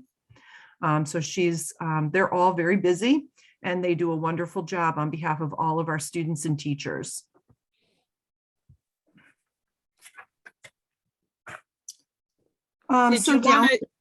Did you want to speak to specifically their area of expertise, or will you get to that? Sure. So I'll get to that now. So when we look at the special education administrators, between myself and the 3 supervisors, we have some common duties. Those are teacher evaluation and teacher supervision. We support the buildings in terms of evaluating and supervising special education and related services teachers. We coordinate programs. So I coordinate the multiple disabilities and autism programs. Nadine coordinates all of the preschool pre-K programs and the early childhood assessment team. Katie coordinates all of the academy programs for students who have difficulty regulating behaviors and emotions. And Amy coordinates the high school programs, including our alternative high school program. We all have an out-of-district caseload. We manage and supervise our students who are placed out of district, either by agencies, by the board, or by parent choice due to magnet programs. And we also have certain schools that we all are assigned to, because if there's an initial referral, so if there's a referral of a Groton student from that school who's struggling, we're the ones that go over and hold the meetings and review the concerns and plan an evaluation and start that process. I coordinate that process at Sacred Heart. Nadine does the elementary magnet schools, and Amy does the middle school and high school magnet schools and Ledyard VOAG. We all coordinate professional development. We coordinate that for our certified staff who need specialized PD, as well as our para-educators. We also coordinate our tuitions with our administrative assistant in the business office, Jody Moore. She works directly with us in terms of managing the flow of students either coming into the district or leaving the district, and manages those tuitions and attendance. We also facilitate monthly staff meetings with all of our teachers. I coordinate middle school, Amy does high school, and Nadine and Katie do elementary preschool. Right now, we're working very hard on sunsetting our frontline IEP program and migrating to the new Connecticut IEP and CT SEDS. So we're working very closely with the teachers to start to migrate the data over to the new system. And we're all in training on the new IEP because Connecticut will have a brand new IEP as of July 1.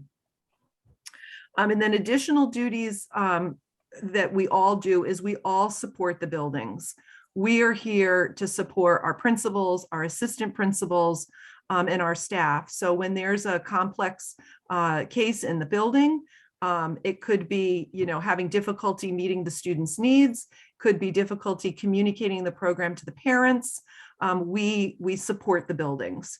So we meet with them, we team with them, we offer advice, suggestions, professional development, guidance, expertise, to help move some of those conflicts forward or complex cases forward. And then additionally, as the director, I coordinate the VNA with the nurses. I coordinate the OTPT in the district. And that includes our BCBA contract with Learn. We try to do a lot of parent outreach, so parents are informed and they're up to date on what's happening in our department. I also coordinate homeless youth, so I identify any youth who's homeless in the district. I coordinate Title IX sexual harassment. I'm the Section 504 compliance advisor, so if there's a student who does not need special education, but who has a disability, I coordinate with the school counselors, the social workers, the psychologists, and the assistant principals, the process for creating a Section 504 plan. I supervise the 3 supervisors and the 2.5 secretaries. I also coordinate the Medicaid program with Jody Moore. So for students who receive a medical service like OTPT, counseling, speech, I coordinate a program called CompuClaim, where the teachers go in and they enter their services. CompuClaim submits the services to the Department of Social Services. And if students are eligible, meaning they're Husky recipients, the district gets reimbursed for those services. So we upload new users, we communicate updates on the platform to the staff. We send out monthly emails, letting the staff know if they're a little behind in their logs, just giving them friendly reminders to update their logs. And we coordinate the parental consents because we don't get reimbursed unless we have parental consent. So that's what we do in a nutshell. And probably everything in between. And COVID, yeah, and COVID. And COVID. And SEL, social emotional learning. Yes, and we also, we facilitate the Safe School Climate Committee as well. Andrea? Yeah. Other. Andrea? Yeah, Denise, I'm not being facetious, but I know that if people are watching, and I know that it hit me as well, I heard coordinate at least 25 times, maybe more. So does that term have one definition, or does it have 25 definitions? Well, by coordinate, I mean we facilitate. So we communicate information to the district staff. So oftentimes these programs have updates, and we have to be sure that we're communicating information so that we're meeting the compliance standards of these programs. So, and we have staff supporting us. We have Jody Moore in the tuition office. We have our secretaries in our office. So we're making sure that we're communicating information, we're calibrating to be sure we're all on the same step. We're assisting people, troubleshooting, answering questions, supporting, coming up with documents, guidance documents that we send out, because oftentimes people need information in writing. There's a lot of information that gets sent out. And sometimes it's easier to manage it in writing. So, we meet and we talk about, what do we need to share with our staff this week? What's happening, in the 504 world or in the world of social emotional learning. Okay. All right. I know what you do because I've been there, but I just thought we could have some clarification on that. Thank you. You're welcome. Beverly? Thank you. Denise, where in the budget is that reimbursement for Medicare? I think it's Medicare or Medicaid, Medicare reflected. Ken, I believe it's in revenue. Yeah, it's in revenue on page 1-3. And we are proposing $192,100. And again, that goes directly to the town. Okay. And Denise, who supports the parents? Well, we field quite a number of calls per week from parents. Lately, it's been questions on our health and safety protocols that we try to help parents understand, because they get information from the school and they either don't agree with it or they don't understand it. So we've been doing a lot of support with parents on health and safety protocols. We also get questions from parents, a lot of military families who are thinking of moving to Groton. They have questions about our programs. We also have parents call and say, I don't understand this IEP, or I have questions about the program. Can you come to a meeting and help me understand it? So we interface a lot with parents, both, parents who are experiencing homelessness, parents who just, for whatever reason, need support to help understand their child's program or their disability, or to get the services that they want or that their child needs. Oftentimes, I would say the administrators in the building also outreach to Denise and our supervisors to get support for the family so that they can be there, meet with them prior, with the principal and help them, understand. With special education, it's quite legal, and we have to be able to do what we say we're going to do. It's in paper, it's a legal document. And so it's really important that everybody understands. So coordination is important. Everybody understands what's on that document and what has to be done for that child. So parents and the teachers, anyone who is providing services. Because I often heard from parents how overwhelming the PPTs were. A lot of school staff, and it might just be one parent or two parents, and it was very overwhelming. And that's what made me ask that question, who supports the parents? It can be very overwhelming. Absolutely. I agree. So if you look at the budget that Ken just put up, you can see our salaries and our benefits at the top, both for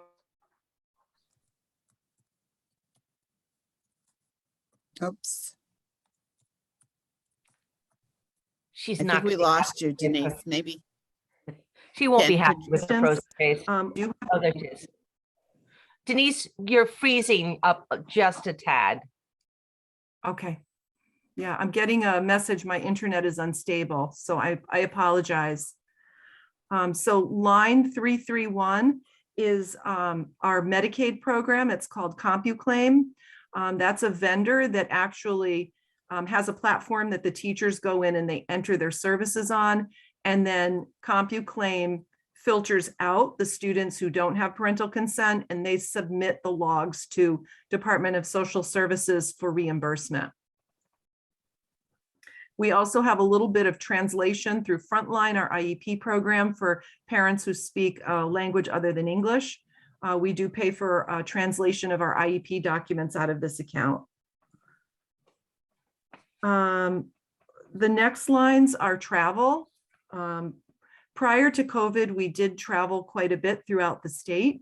That's been significantly reduced since most of all of our meetings are on Zoom, and we're really just traveling throughout the district.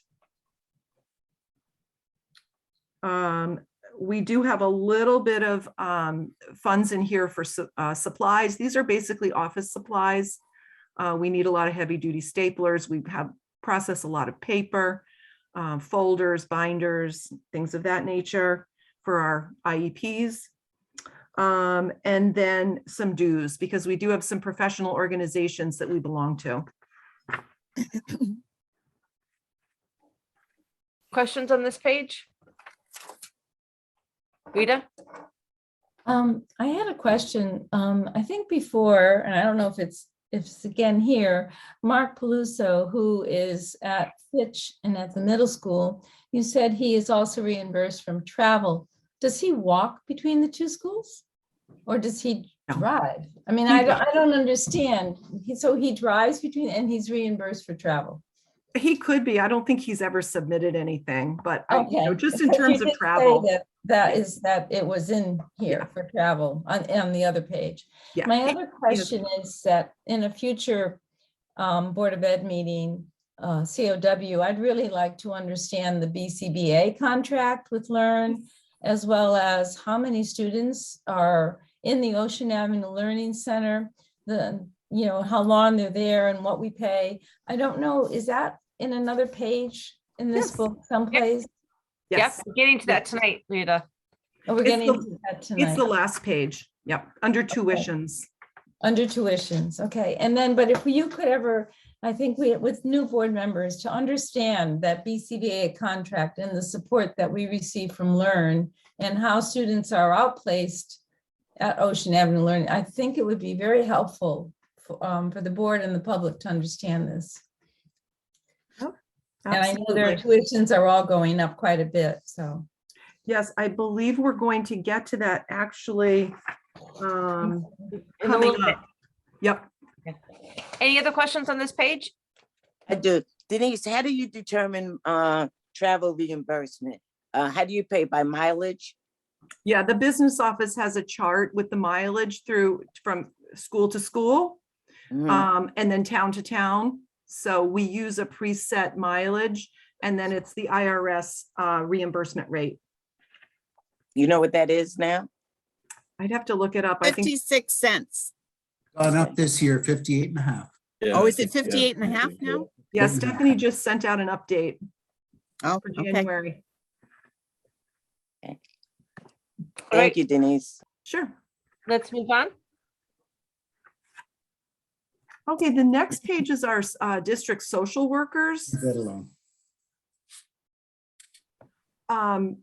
So Matt just asked if we have any interface with homeschool parents. Thank you, Matt. That's another program that we coordinate in my office, which is parents who choose to homeschool their children do need to notify the district, and there's a process that they go through to indicate their intent to homeschool. So we do share information with them on that process. And then work with Susan for her to approve it. And then we notify the schools for the students to be unenrolled. So this page is our district social workers. Many of our What pages you're on now? 5-68. We have social workers in the district that support both students and families. They focus primarily on social emotional learning. At times, sadly, they do have to do some crisis intervention, but they're all very skilled, they're very well trained, and they all are very student-centered. So we have one full-time social worker at Charles Barnum. She works in our grades 4-5 academy program. That's for students with emotional behavioral disorders. And then we have two full-time social workers in our academy programs at Thames River. One is for children in grades K-1, and the other is for children in grades 2-3. And they provide that social emotional learning so that the teacher can continue to instruct if a child's having, a difficult time regulating or attending. They're really there to provide those strategies and that intervention. And they interface quite a bit with parents, with outside community agencies and the like. So we have 3 social workers at the elementary level, and we have 1 at Fitch High School, who again does some peer mediation, counseling, and crisis intervention for the students at the high school.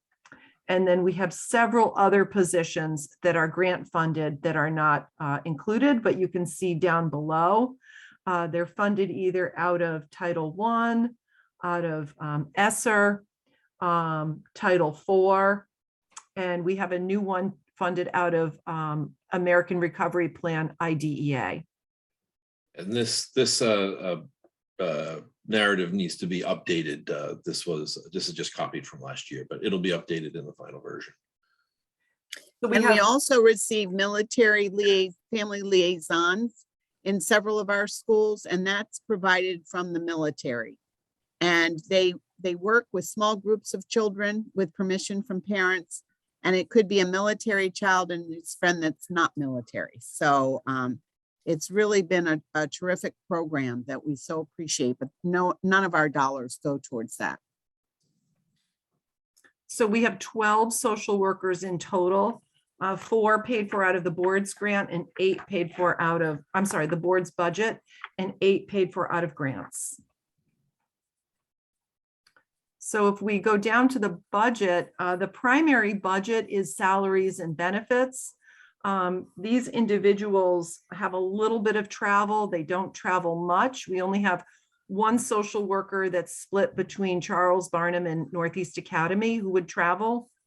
We have some funds here for their supplies. They generally use the same supplies as the school psychologists. Again, they support social emotional learning with a lot of the same curriculum materials, like the zones of regulation, for example.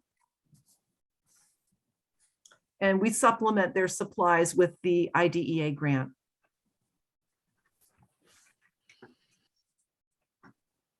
Beverly. Denise, I'm Yes. very happy to see that you hired more social workers, because I remember when I was on the board before, we tried to eliminate social workers and hire psychologists.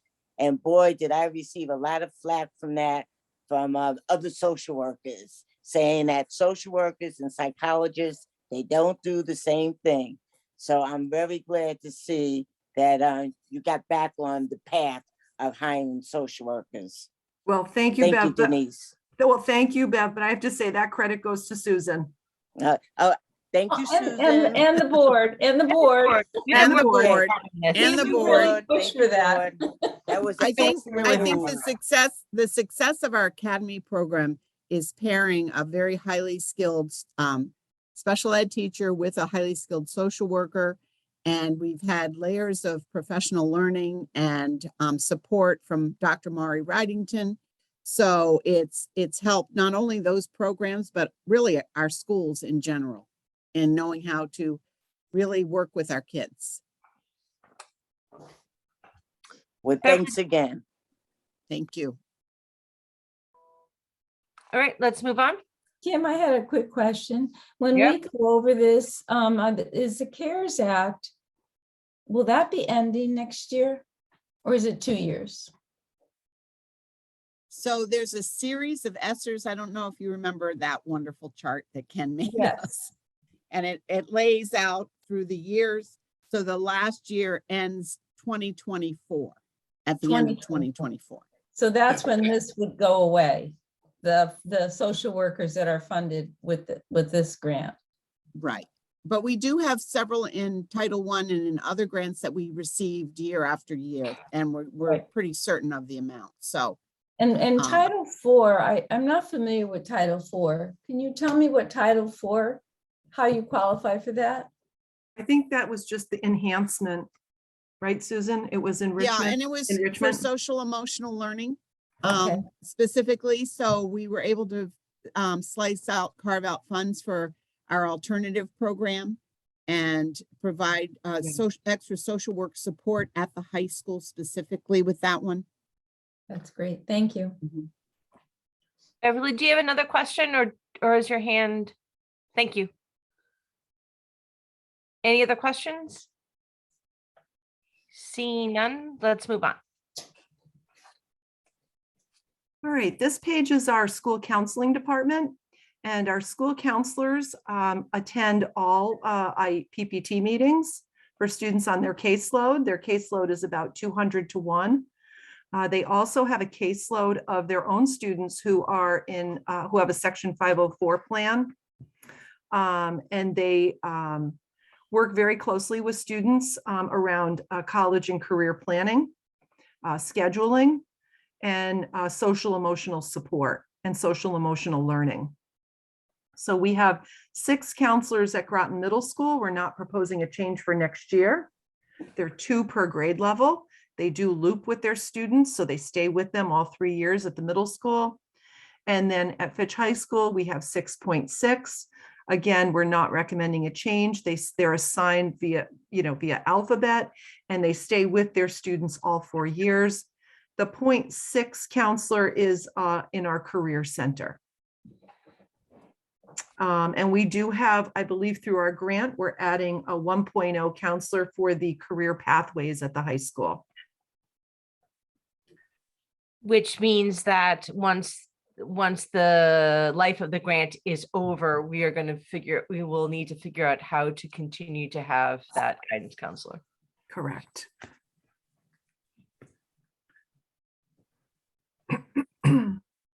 Any other questions about that? If not, let's go on Oh, down. I have something to say, if you don't Yeah, mind. please.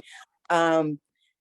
Denise, when I was campaigning, a lot of people, they were concerned about the high school counselors, that the caseload was too high, that some of their children were not able to see the counselor because a lot of time, especially if it's a senior, the counselors were busy with college prep and all that stuff.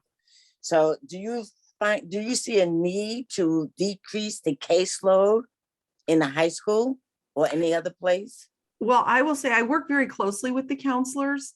And every counselor that I've ever interacted with has known their student. They have a well-rounded knowledge of the student, and they are very available to meet with them one-on-one, to meet with them with their parent. Oftentimes I'll come up and meet with students and I ask if they join me. I find them to be very flexible, very available, and very student-centered. Kim? Okay, Yep. Thank you. Before Beverly was on the board, we had this discussion.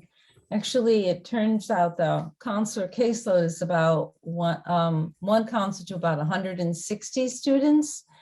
And a lot of students have said that their counselors are just very unavailable and they weren't able to get a hold of them easily and they wouldn't get answers back. So we did have a discussion about that, and maybe it's something we need to hear from the counselors themselves, what's really going on, because I understand where you're coming from, because I've heard the same thing from students and parents. But it's not because they have too many students. Actually, they are much less than before, because our Okay. numbers have gone down in the high school, but the counselors have stayed about the same. Yeah, because I did hear that from several parents. Yes, yep.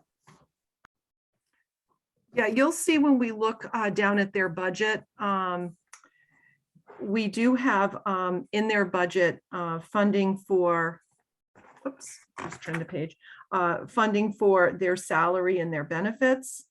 There is a line 113 for their clerical support. There are 2 secretaries in each school for school counseling. These individuals, again, handle records. They schedule meetings for PPTs and 504s. They schedule they schedule the students to see the counselors, and they talk quite a bit with parents on the phone when they call with questions. We also have their insurance. And then you can see there is a little bit here for travel. We did decrease the postage. We do a lot of electronic communications now with School Messenger. And then we did decrease the travel for workshops, conventions, because so much is virtual with Zoom. There is some money in here for travel for field trips. They do a lot of traveling to colleges, to college fairs. In terms of pupil tests, line 607, there's a slight decrease, but you can see we increased their support services supplies. So it's kind of flat. But in terms of pupil tests, This budget really addresses the PSAT fees for students in grades 9, 10, and 11th grade, and the rental for the buildings for the AP testing. And then in terms of support services for supplies, this line pays for the anonymous alerts, which we have at the high school, so students can submit a concern anonymously. The counselors are very good at following up on those alerts. This does also pay for buses for field trips. And it pays for their counseling supplies and some school climate resources that they use to, to improve the climate at the building. They have a little bit of professional materials. We did decrease that a bit in terms of their dues and their professional materials. So overall, it's a decrease of 2.4% for supplies and an increase for 2.5% overall for the school counseling office. Any questions? Matthew. I have a quick question Wait, too. I got Matthew first and then you, Bev. Thank you. On line 120, regular sub teachers, I'm kind of scratching my head. Do we have substitute student school counselors? Is that what that refers to? Could you? Yes, we've had some of our counselors out for extended absences, Okay. maternity leave, military service, and we've brought a sub in to cover their caseload. Thank you very much. Sure. Beverly? Denise, when you said rental for the building for AP tests, what does that mean? I believe, Susan, don't they rent the church next door? Yes. I don't know if it's just for AP or it's also SAT. But yes, the church, they have a collaboration in order to use that space. And I believe, Beverly, it's because that happens during the school day. Okay. So they have a separate quiet setting to take their AP testing. I think it's a week of AP testing, or at least 4 days. All right. Thank you. Sure. All right, I'll move us on.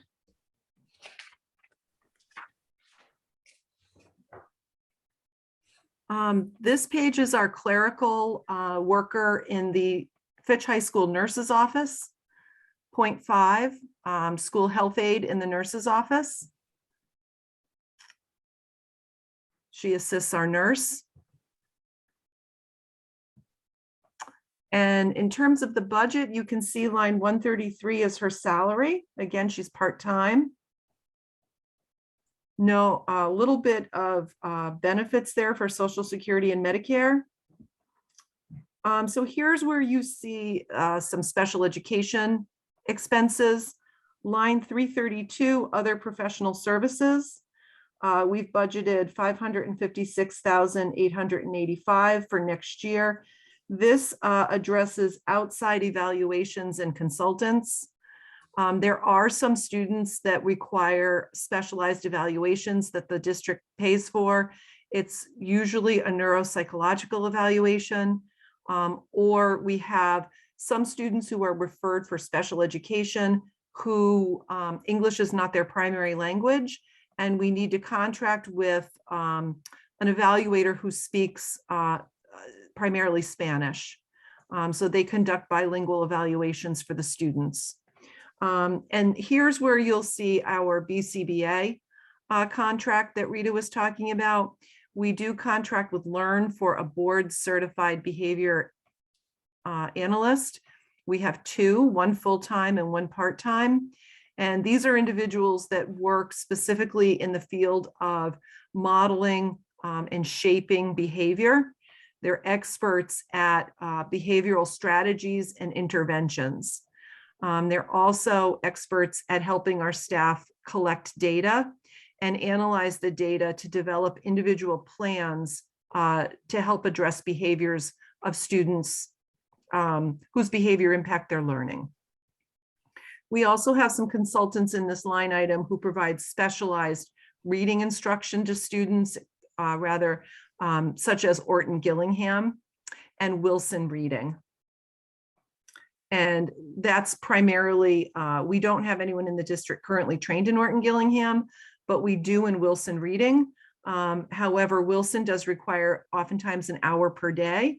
And it's difficult for the teachers to carve out an hour per day. And some of these students receive the services before school, so it doesn't impact their daily schedule. So that's where some of these consultants the purpose for this line item.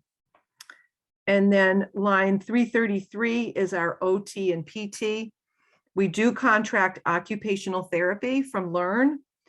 We have 12 days per week of an occupational therapist and 12 days per week of a certified occupational therapy assistant. They work with students who have fine motor delays or students who have sensory integration delays. Either they need sensory breaks, a sensory diet, or activities to address their sensory integration. Sometimes they're overregulated, sometimes they're underregulated. And then we also have 8 days per week of, obviously these are, more than one person, of physical therapists, and they're contracted through PhysioCare. And they work on gross motor delays, students who have difficulty with, with ambulation. And then health services supplies is line 622. We do purchase all of the health supplies for the nurse's office. We contract with the VNA for our nurses, but we do pay for all of the supplies. I had a question. And Denise, under OT and PT, are some of these students also under 504 plans? Yes, they are. Okay. Yes. Thank you. Yep.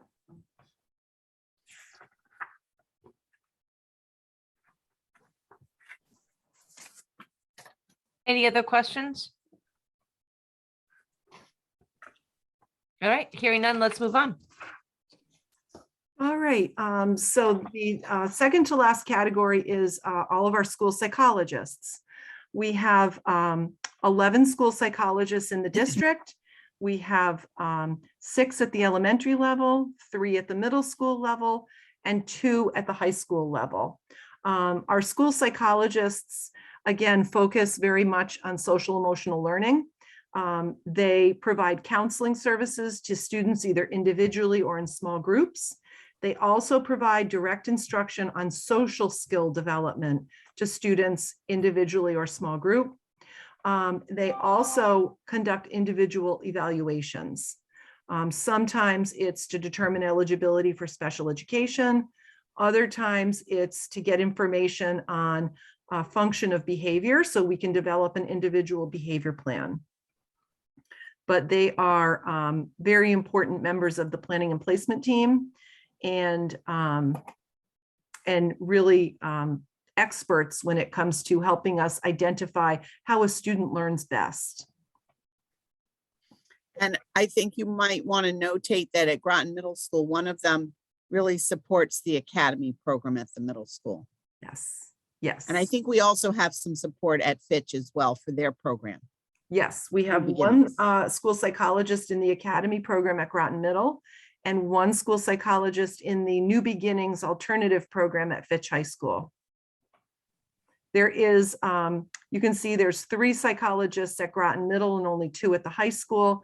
And the part of the reason for that is that as the students become juniors and seniors, there's less of an emphasis on conducting those individual assessments. We're really planning for their transition to college, career, or the world of work.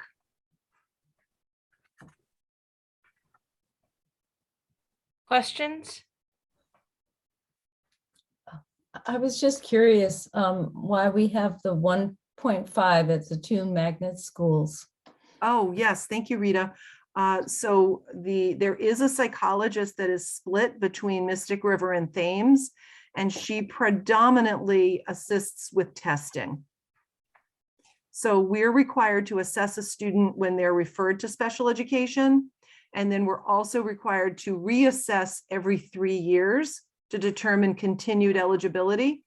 But there are some instances where we may determine that we need more information in between that 3-year cycle.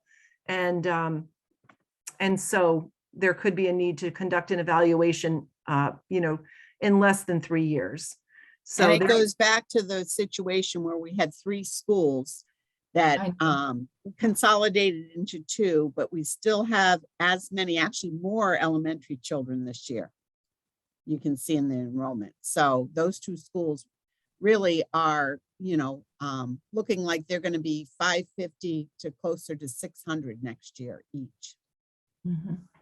So my thought in this is that a lot of these duties, except for that one that you said is doing all the testing, is an awful lot like what our social workers are doing in the schools.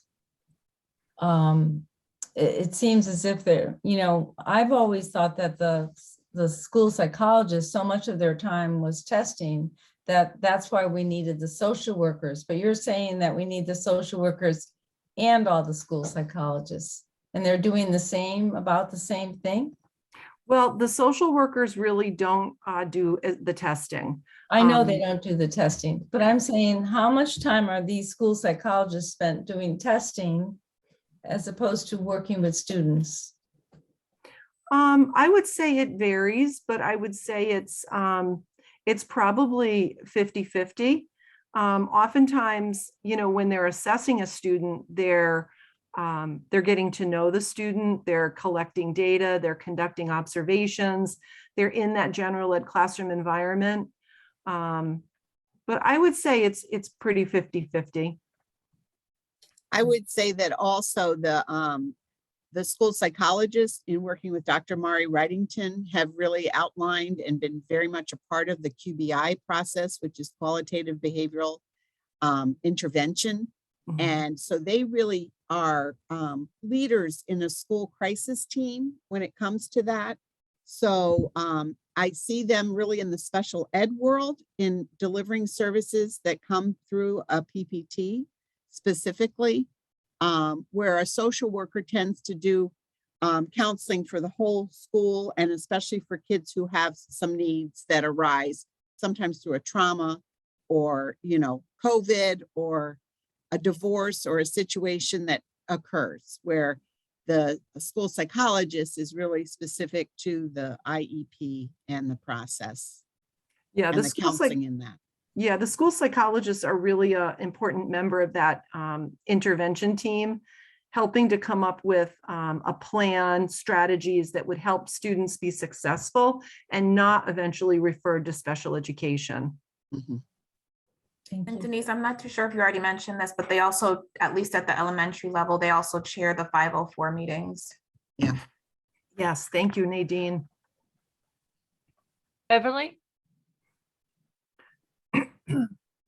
That was my question that Rita asked. So the school psychologist, their counseling would be totally different than the counseling that a social worker would do. Because as I understand it, the school psychologist, when they counsel, was more based on education and learning, and the social worker is more based on family, individual needs or issues. Is that correct? Well, they both roles support the students in school. So they're both considered mental health providers, and both of them focus on social emotional learning and how to help students be successful in school. So I would say that the social workers have a little bit more focus on the family unit and, and working, from that lens. Whereas the psychologists, I think, have more of a focus on data and interventions and assessment data. So I think there are areas where their skill sets differ, and then there's areas where their skill sets are very similar. They use a lot of the same curriculum, like the zones of intervention, Michelle Garcia Winner's social thinking, the fix versus growth mindset. So there are definitely areas where they overlap, but then there's areas where their kind of skill sets go in different directions. But kind the of like a goal is the Venn same. What's good for the student? How to Right. help the student be successful. That's right. That's the Right. goal. That's right, Beverly. Right. It's like a Venn diagram almost, right? Is that Mhm. they You're come right. from one Intersecting. individual, and then there's a huge place where they intersect, but they come from Right. different perspectives. Yeah. Any other questions about this?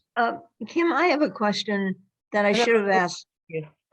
if I could, that I should have asked 4 pages ago, but I was hoping that it would come up, and I don't see it anywhere in the book. So you can tell me whether this is appropriate or not. But Denise, I saw for the high school, there was a nurse's aide, but I haven't seen that for any other schools. Are there other nurses' aides available? Was that the clerical aide for the Fitch High School Nurse's Office? I thought you were Yeah, it was speaking clerical. Yeah. oh, not a nurse's aide. I might have called her a health aide. I'm sorry. She's a clerical assistant.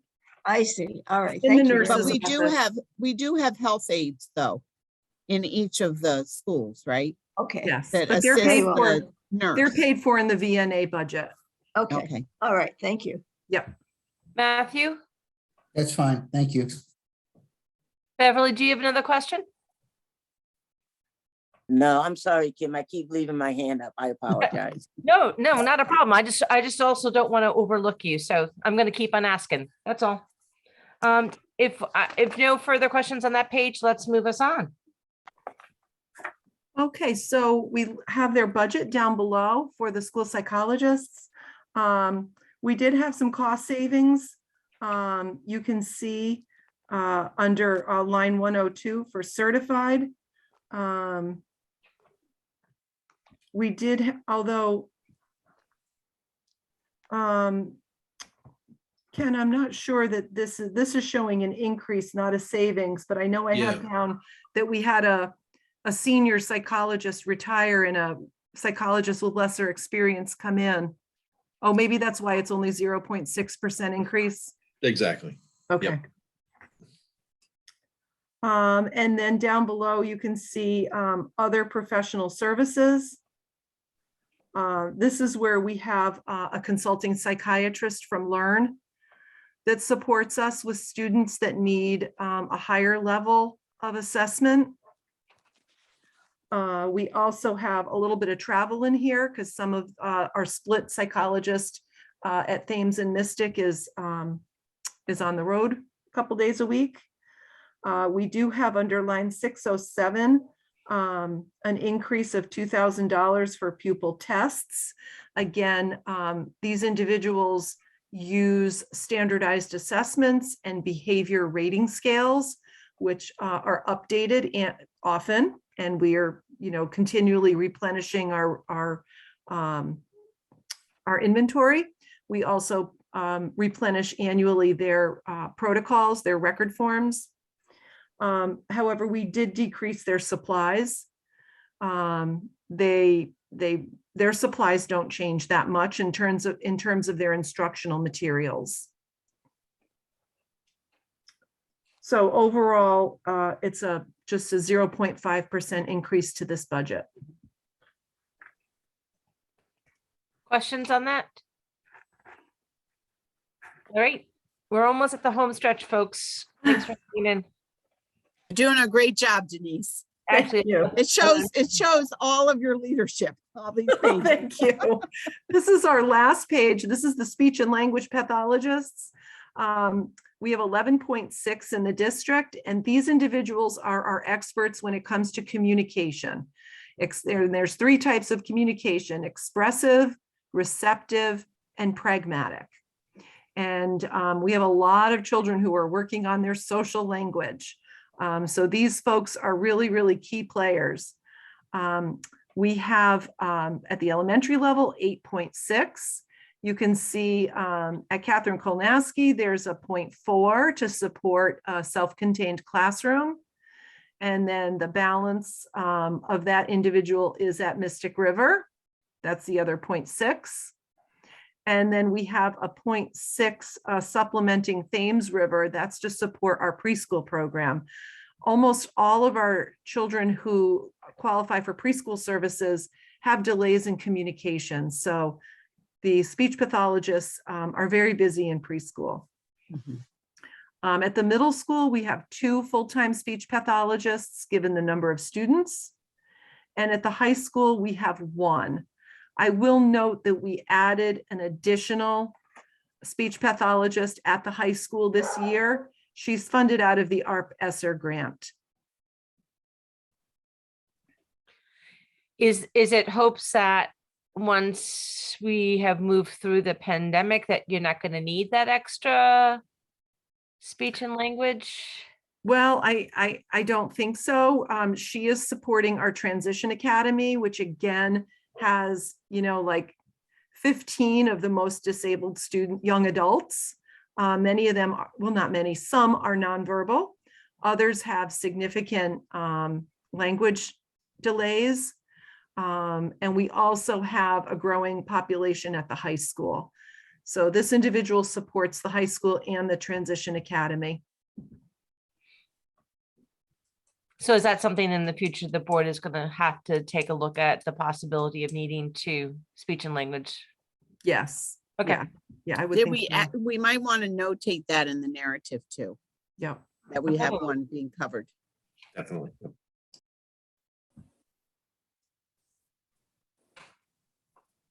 Okay, and then in terms of budget, we have their salary and benefits.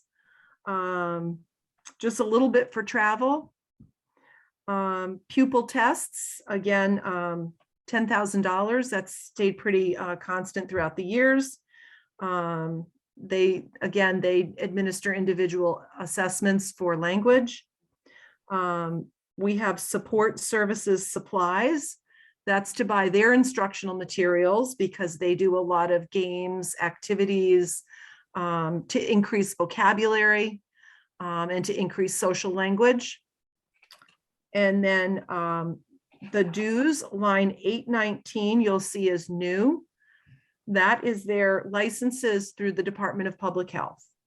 So each speech pathologist is required to hold a license with the Department of Public Health, and it's about $220 per teacher. Questions about that? Beverly? We pay for that, Denise? Why do we pay for that? Why do we pay for the licenses? I Can you hear me? believe, sure, I believe that was part of their contract. Oh, it's part of their contract. Okay. Mm. All right. How many students receive speech and speech therapy in our district about? Look at my data chart. I don't think I have that data. And Beverly, to go back to your question about paying for their license, I don't think that we pay total. I think that that was part of what we negotiated, is that we pay a certain amount per. I don't remember what that is. Is that in other contracts also? I don't think so. Okay.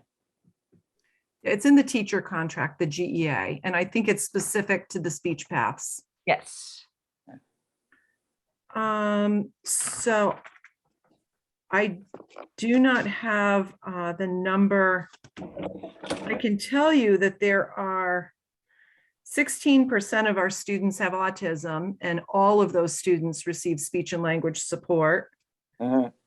11.3% have a speech and language impairment, so they receive speech support. So that's about 27% of the population. Okay. And then we have other students with a multiple disability who would definitely receive speech support. So I would say at least a third, maybe more. But I could get you those the exact numbers. numbers. Yeah. I bet you our preschool program has a lot as well. Absolutely. Right. know All the that our- children who are developmentally delayed. Yes.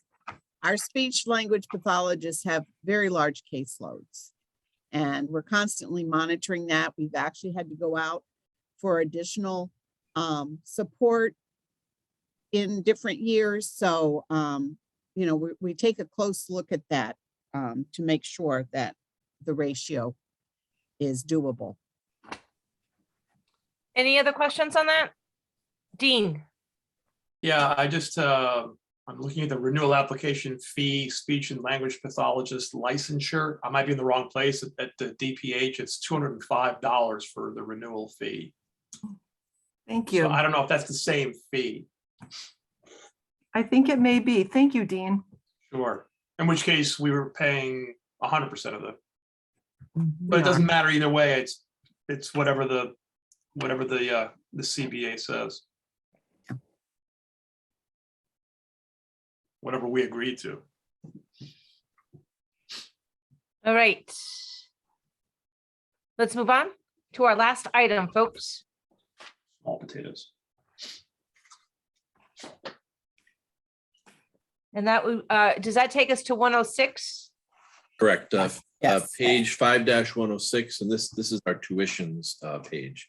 I will say that below the narrative box, there is a special education out of district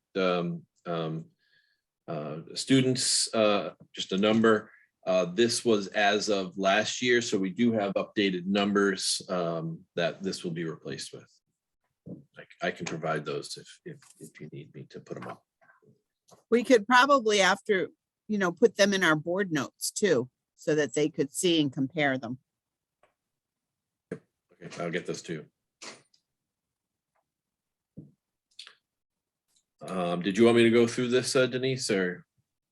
No, I can give the numbers. It's right now we have in terms of IEP, last year there was 86 students outplaced with an or school choice with an IEP. This year it's 72. Last year the 504 numbers were 36 and this year they're 32. And last year the total was 122 and this year it's 104. So we're down 18 students. Which was what we've been on that task forever to make sure that you guys had the supports necessary to keep kids in district. Yeah, we're seeing more magnet students come back. Mhm. And we're seeing less state agency placements. But that might change once the pandemic lessens. It might. So I believe the first account is 567. I believe, Ken, help me out. This is Ledger Voag. Mhm. Correct. Yeah, this is Ledger Voag. This first 567, this is for general education students. And the next one down, 566, magnet school. So that's for the Learn in New London, primarily magnet schools, and again for general education. It's in function 4121 that we start to talk about special education, magnet and placements. Where is that? Where's the one you just mentioned? Not the regular ed, but the special ed? 4121. On page 5-107, there's like 4 boxes, each with a Oh, different. the very bottom? Yeah, so it's the bottom 2 are special education, the top 2 are general education.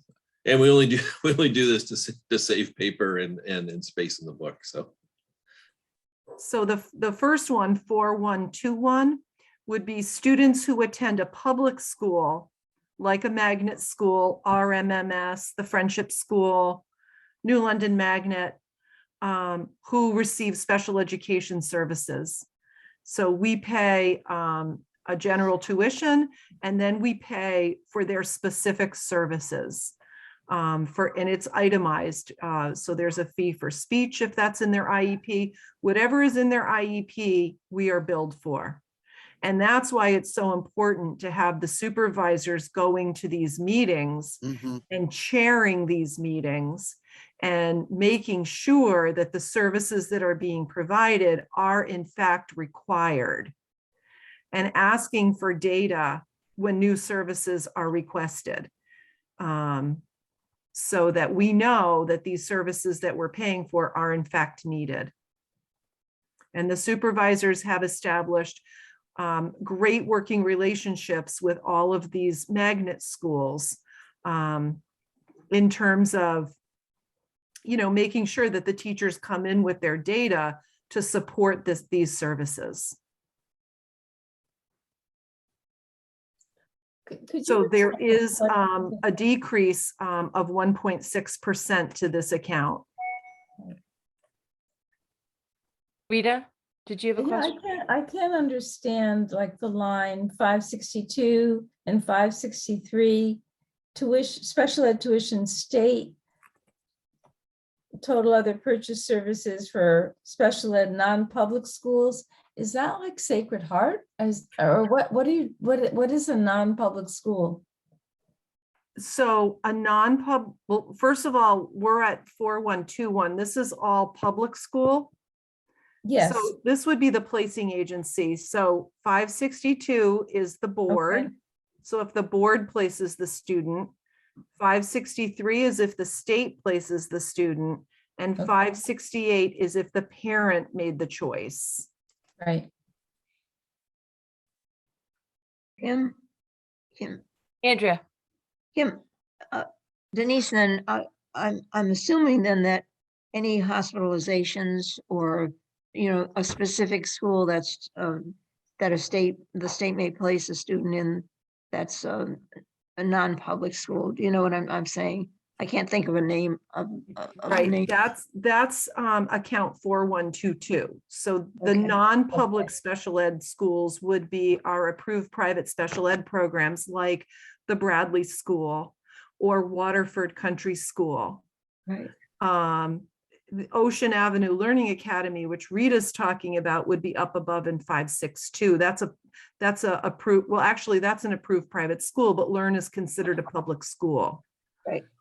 So these are students who we can't educate in district because they have such specialized needs. They really need a separate program that's smaller, that's more individualized, and that has more expertise in terms of specialized staff. And do you know how many students we have in placements like that? Yes, we have 22 right now.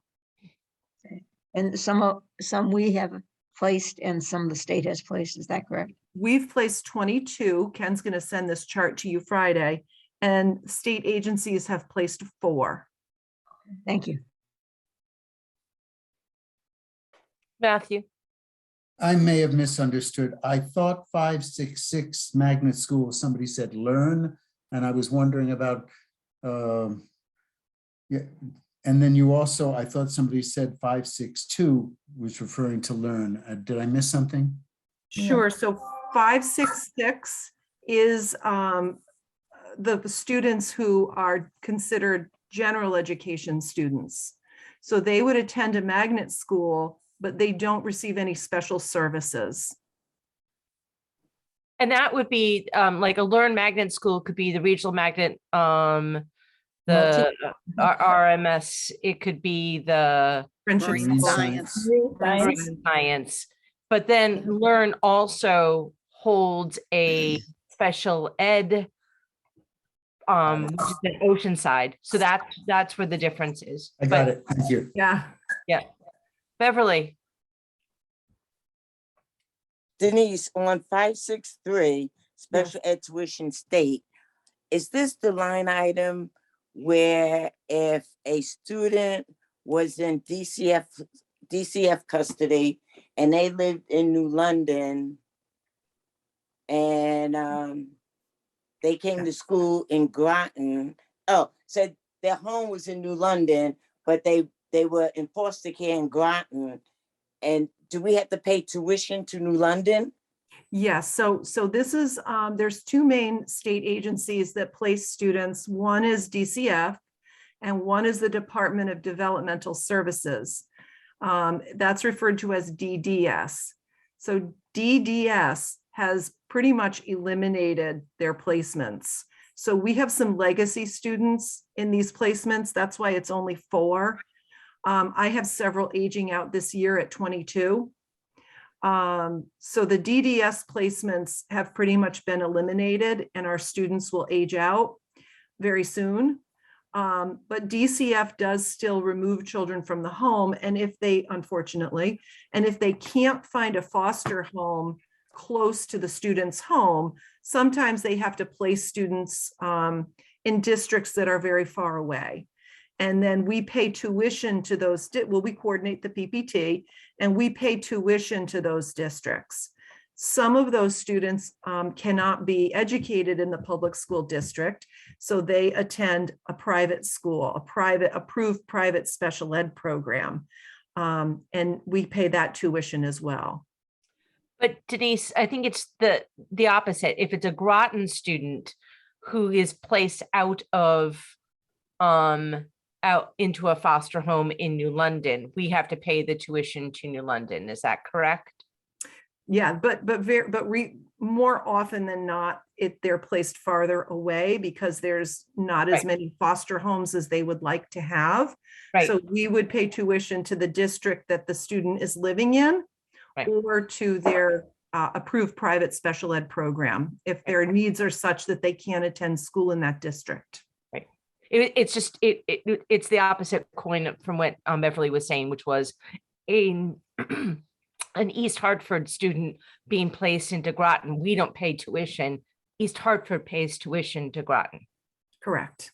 Yes, so the residency is really dependent on where the parent lives in those cases. And that would be the responsible school district. Dean? Yeah, I was going to say how unjust is that the state decides where to put the kid and all of a sudden they're a Groton resident and then we pay the tuition for them to go someplace else. I don't think that's what people are thinking about as a Groton kid, all due respect to the kid. My question has to do with just in general. So we're paying to send, I understand the Ledyard VOAG program. We haven't had a VOAG program, if we've ever had a VOAG program in this district, for eons, I'm sure before anybody here was born. But Ledyard still has one, I get that. But as far as the other things are concerned, just in general, have we determined, or when was the last time anybody did a study that it's cheaper to pay somebody else the tuition for these kids as opposed to providing these services here? So that's when we got the magnet schools, right? Is that we were paying a lot of money for kids to go, paying the tuition to go to other magnet schools. And that's why there was this huge push by the board to really develop our own magnet themed district. So I think that we've done that, but I don't know if we've ever done a study to see whether we need to have a marine component to our high school or a VOAG animal husbandry program to. Yeah, that's probably a lost cause to bring back a VOAG to Groton. I'm just thinking of other services. If people are taking their kid, if kids are being placed in other districts and we have to pay for our kids to go to other districts to get services that we're not offering. No, it's because they're removed from their home, Dean. So DCF would remove them from their home. Oh, and place yeah, no, them. I'm not even talking about the foster kids, the kids in foster care, temporary care. I'm talking about the 5 million can't be all for foster kids. This is various things all lumped together as, showing up where the bottom line is $5 million. So I would say that as we've gotten more competitive and had these offerings in Groton, we've seen more of our kids coming back. But the And we problem could probably work up those numbers to show you, but it's but the problem been a good is story. But the problem is that we even spoke to that, is the tuitions from all these other magnet programs have also increased. So even though we're bringing more kids back, we're still paying the same amount of money. Maybe not. I'm just making an assumption because the tuition for their program has raised. And are we paying retail as opposed to wholesale? No, Okay. it's basically because the state has capped the magnet school tuition in our area at about $7,000. And we all know it takes more than that. Yeah. So we pay the difference from what the state pays, and then we pay the difference. Where if you go to school in any of the Hartford magnets, the state is paying 14 to 15,000, and now with the new Chef versus O'Neill, they're going to get even more money, those schools, where the other magnet schools in the state, they're not getting the money that Hartford area does. And there's a moratorium so that we can't offer our magnets Right. to other districts. Oh, We just that can do I'm it aware of. internally. Yeah, we can't be part of an inter-district. But it's really the state, you know, our Learn keeps asking the state for more tuition money, and that would offset what towns would have to pay. But they just, for years now, they haven't increased it. But Dean, the other thing to recognize is that we had the career IB program, and that might also keep some students who would want to go someplace else to learn something else. So I think we are stepping in the right direction. Beverly, and then Matthew. Denise, on this page, my question is, what about residential tuition? When students are placed in a residential environment, is that on this page? Yes, that would be under 4122. Mhm. So right now, the board has not placed any student residentially. Good. Any residential placements that we have been made by either DDS or DCF. And we only pay the educational costs. We don't pay the residential costs. How many students do we have living in residential facilities? It's a very small number. It's less than 5. 5, okay. And one is aging out in March. Okay, thank you, Denise. Matthew. When I was campaigning, I ran across two parents in different places, two different families where the children were enrolled in schools. One was Isaac, I forget the other one. And they said to me in our conversation that if we had had magnet schools at the time they went in, they would have kept the kids in Groton, but that the kids are acclimated to those schools, they're going to continue there. So I'm expecting that as those kids work through the system, there'll be other families whom we might have lost who will stay with us, and the net numbers will continue to work in our favor. That's a goal. That's the goal. That's a goal. Any other questions? The only difference is the regional magnet school, they offer a foreign language, and we're not there yet. We might be soon. Oh, good, Susan. There's a And- grant in our future, Beverly. Right. And the other thing that the regional multicultural magnet school, which is K through 5, is that they have the elementary IB program, which then Right. the students from 5th grade, you know, will transition, let's say, to Groton, to our program in 6th grade. So that's what was all the Alliance grant, the money that we had to make our schools IB 6 through 10. Learn used it for their regional multicultural magnet school. That was the MSAP grant, which is coming to an Yes, end, but not the there's Alliance, another the one in our MSAP. future. So Yes, I know. Erickson and I are coordinating on that one. Yeah. So that I'm also not needs to get to sure. be agenda topics so that we can hear about that too. If Miss Joan, if you can make note of that. So folks, we are done with our section. We worked pretty hard today. Thank you. Well done. This was a real challenge. A lot of good questions. Thank you. Wait. Denise, for- I got 2 questions. I've got Kat. I'm going to go to Kat first and then Matt. Okay.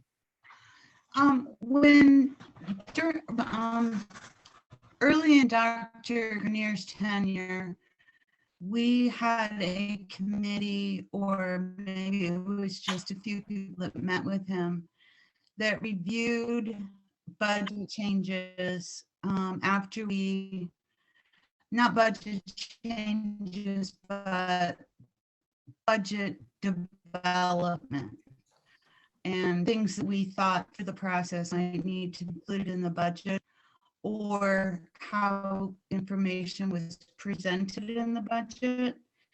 Could we consider doing that again once we hand this over to the town council? Sure, let's put that also as a, Do I need someone, to repeat that? no, I got that. What I hear is there a need to have like a small committee of people working together to see if there's a better, not a better way, but a more, is there ways that we can improve, and what does that look like for the budget? Perfect. Oh, God, you're the only person that will think of that. I'm gonna go Matthew first and then Rita. When we started this process a few weeks ago, we looked at page 1.3, for example, which has a lovely pie chart to break things out. And while my wife thinks I'm crazy, I love spreadsheets, not everybody loves spreadsheets. And I find that visuals will help people grasp things. And I'm wondering, as we listen to the narrative this evening and talked about things that were off district budget and not off district budget, how much would it be worth the effort on some of these charts that we looked at or spreadsheets that we looked at today to have an accompanying pie chart graphic that breaks out what we pay for, what state pays for, what ARP-ESSA pays for, what a grant, independent grant pays for, so that people get an idea of what they're getting and how little they're paying for it relative to the total cost. I think that those are really great ideas. What I think we also have to understand is that we can't bog down our business That's department fine. That's fine. to do all those things. So if Then an there's idea for next year, perhaps. Rita, I was going to ask you about our upcoming meetings. I know Wednesday we have the joint meeting with the town council and RTM. But are we going to be doing those 3 meetings on the Wednesday, the 23rd also? Do you think, are those all going to be necessary to have so many more budget meetings? we might need them. So I don't want to get rid of them until we have to. I was Because, just curious, just because that they we were have- so close together. There were so many. well, because there's a lot going on and we still have to hear the secondary thing. We're going to bring that back. If there's other things that need to come back for us to look at, and we also have to set what we want to be our budget. So I'm not ready to get rid of any of Okay. those until we have voted on this budget. So it's just the stuff that keeps me up at night. Sorry. So have you asked then, I thought I saw it in one of your notes that you have asked if we wanted to reduce this budget, where would be the reductions? And that's going to be a conversation, Rita, that we're going to hopefully hold in one of those meetings that you were just saying, do we need them? Is to kind of take a look at what does that look like, and having the staff kind of come back and say, so if we have this reduction, if we move our budget down to blank, what are we going to lose? But are we going to get that ahead of time so we could look it over is what I'm Well, asking.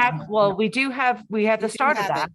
We do have it, Rita, because we got that from Susan. Right. So, There but was so much in those board notes, Rita. Yeah, I know. I It was have just that. chock full. I'm just wondering if we're getting other ones or just that one. nope, I Well, think that one for now. Right. Okay, okay. hearing no other comments, I'm going to look forward to seeing everyone's great face at our joint meeting. I would take And- action. And before I move to adjourn, I just want to say, Denise, you coordinated this beautifully. Here. Here, You did here. a fabulous job. Fabulous. It's a team effort. Nadine and I prepped with Ken, Lori, Susan, Phil. So we had a lot of support, but thank But you. it- Appreciate but your kind words. It was your coordination, we know. It that. was you. So, so a motion to adjourn. Can I have a Second. second? All right, all those in Good night, favor, please say aye. Tracy. Aye. Suppose, abstain. See Night, ya. everyone. Bye, good Good night. night. Good night, everybody. I Night, Mark.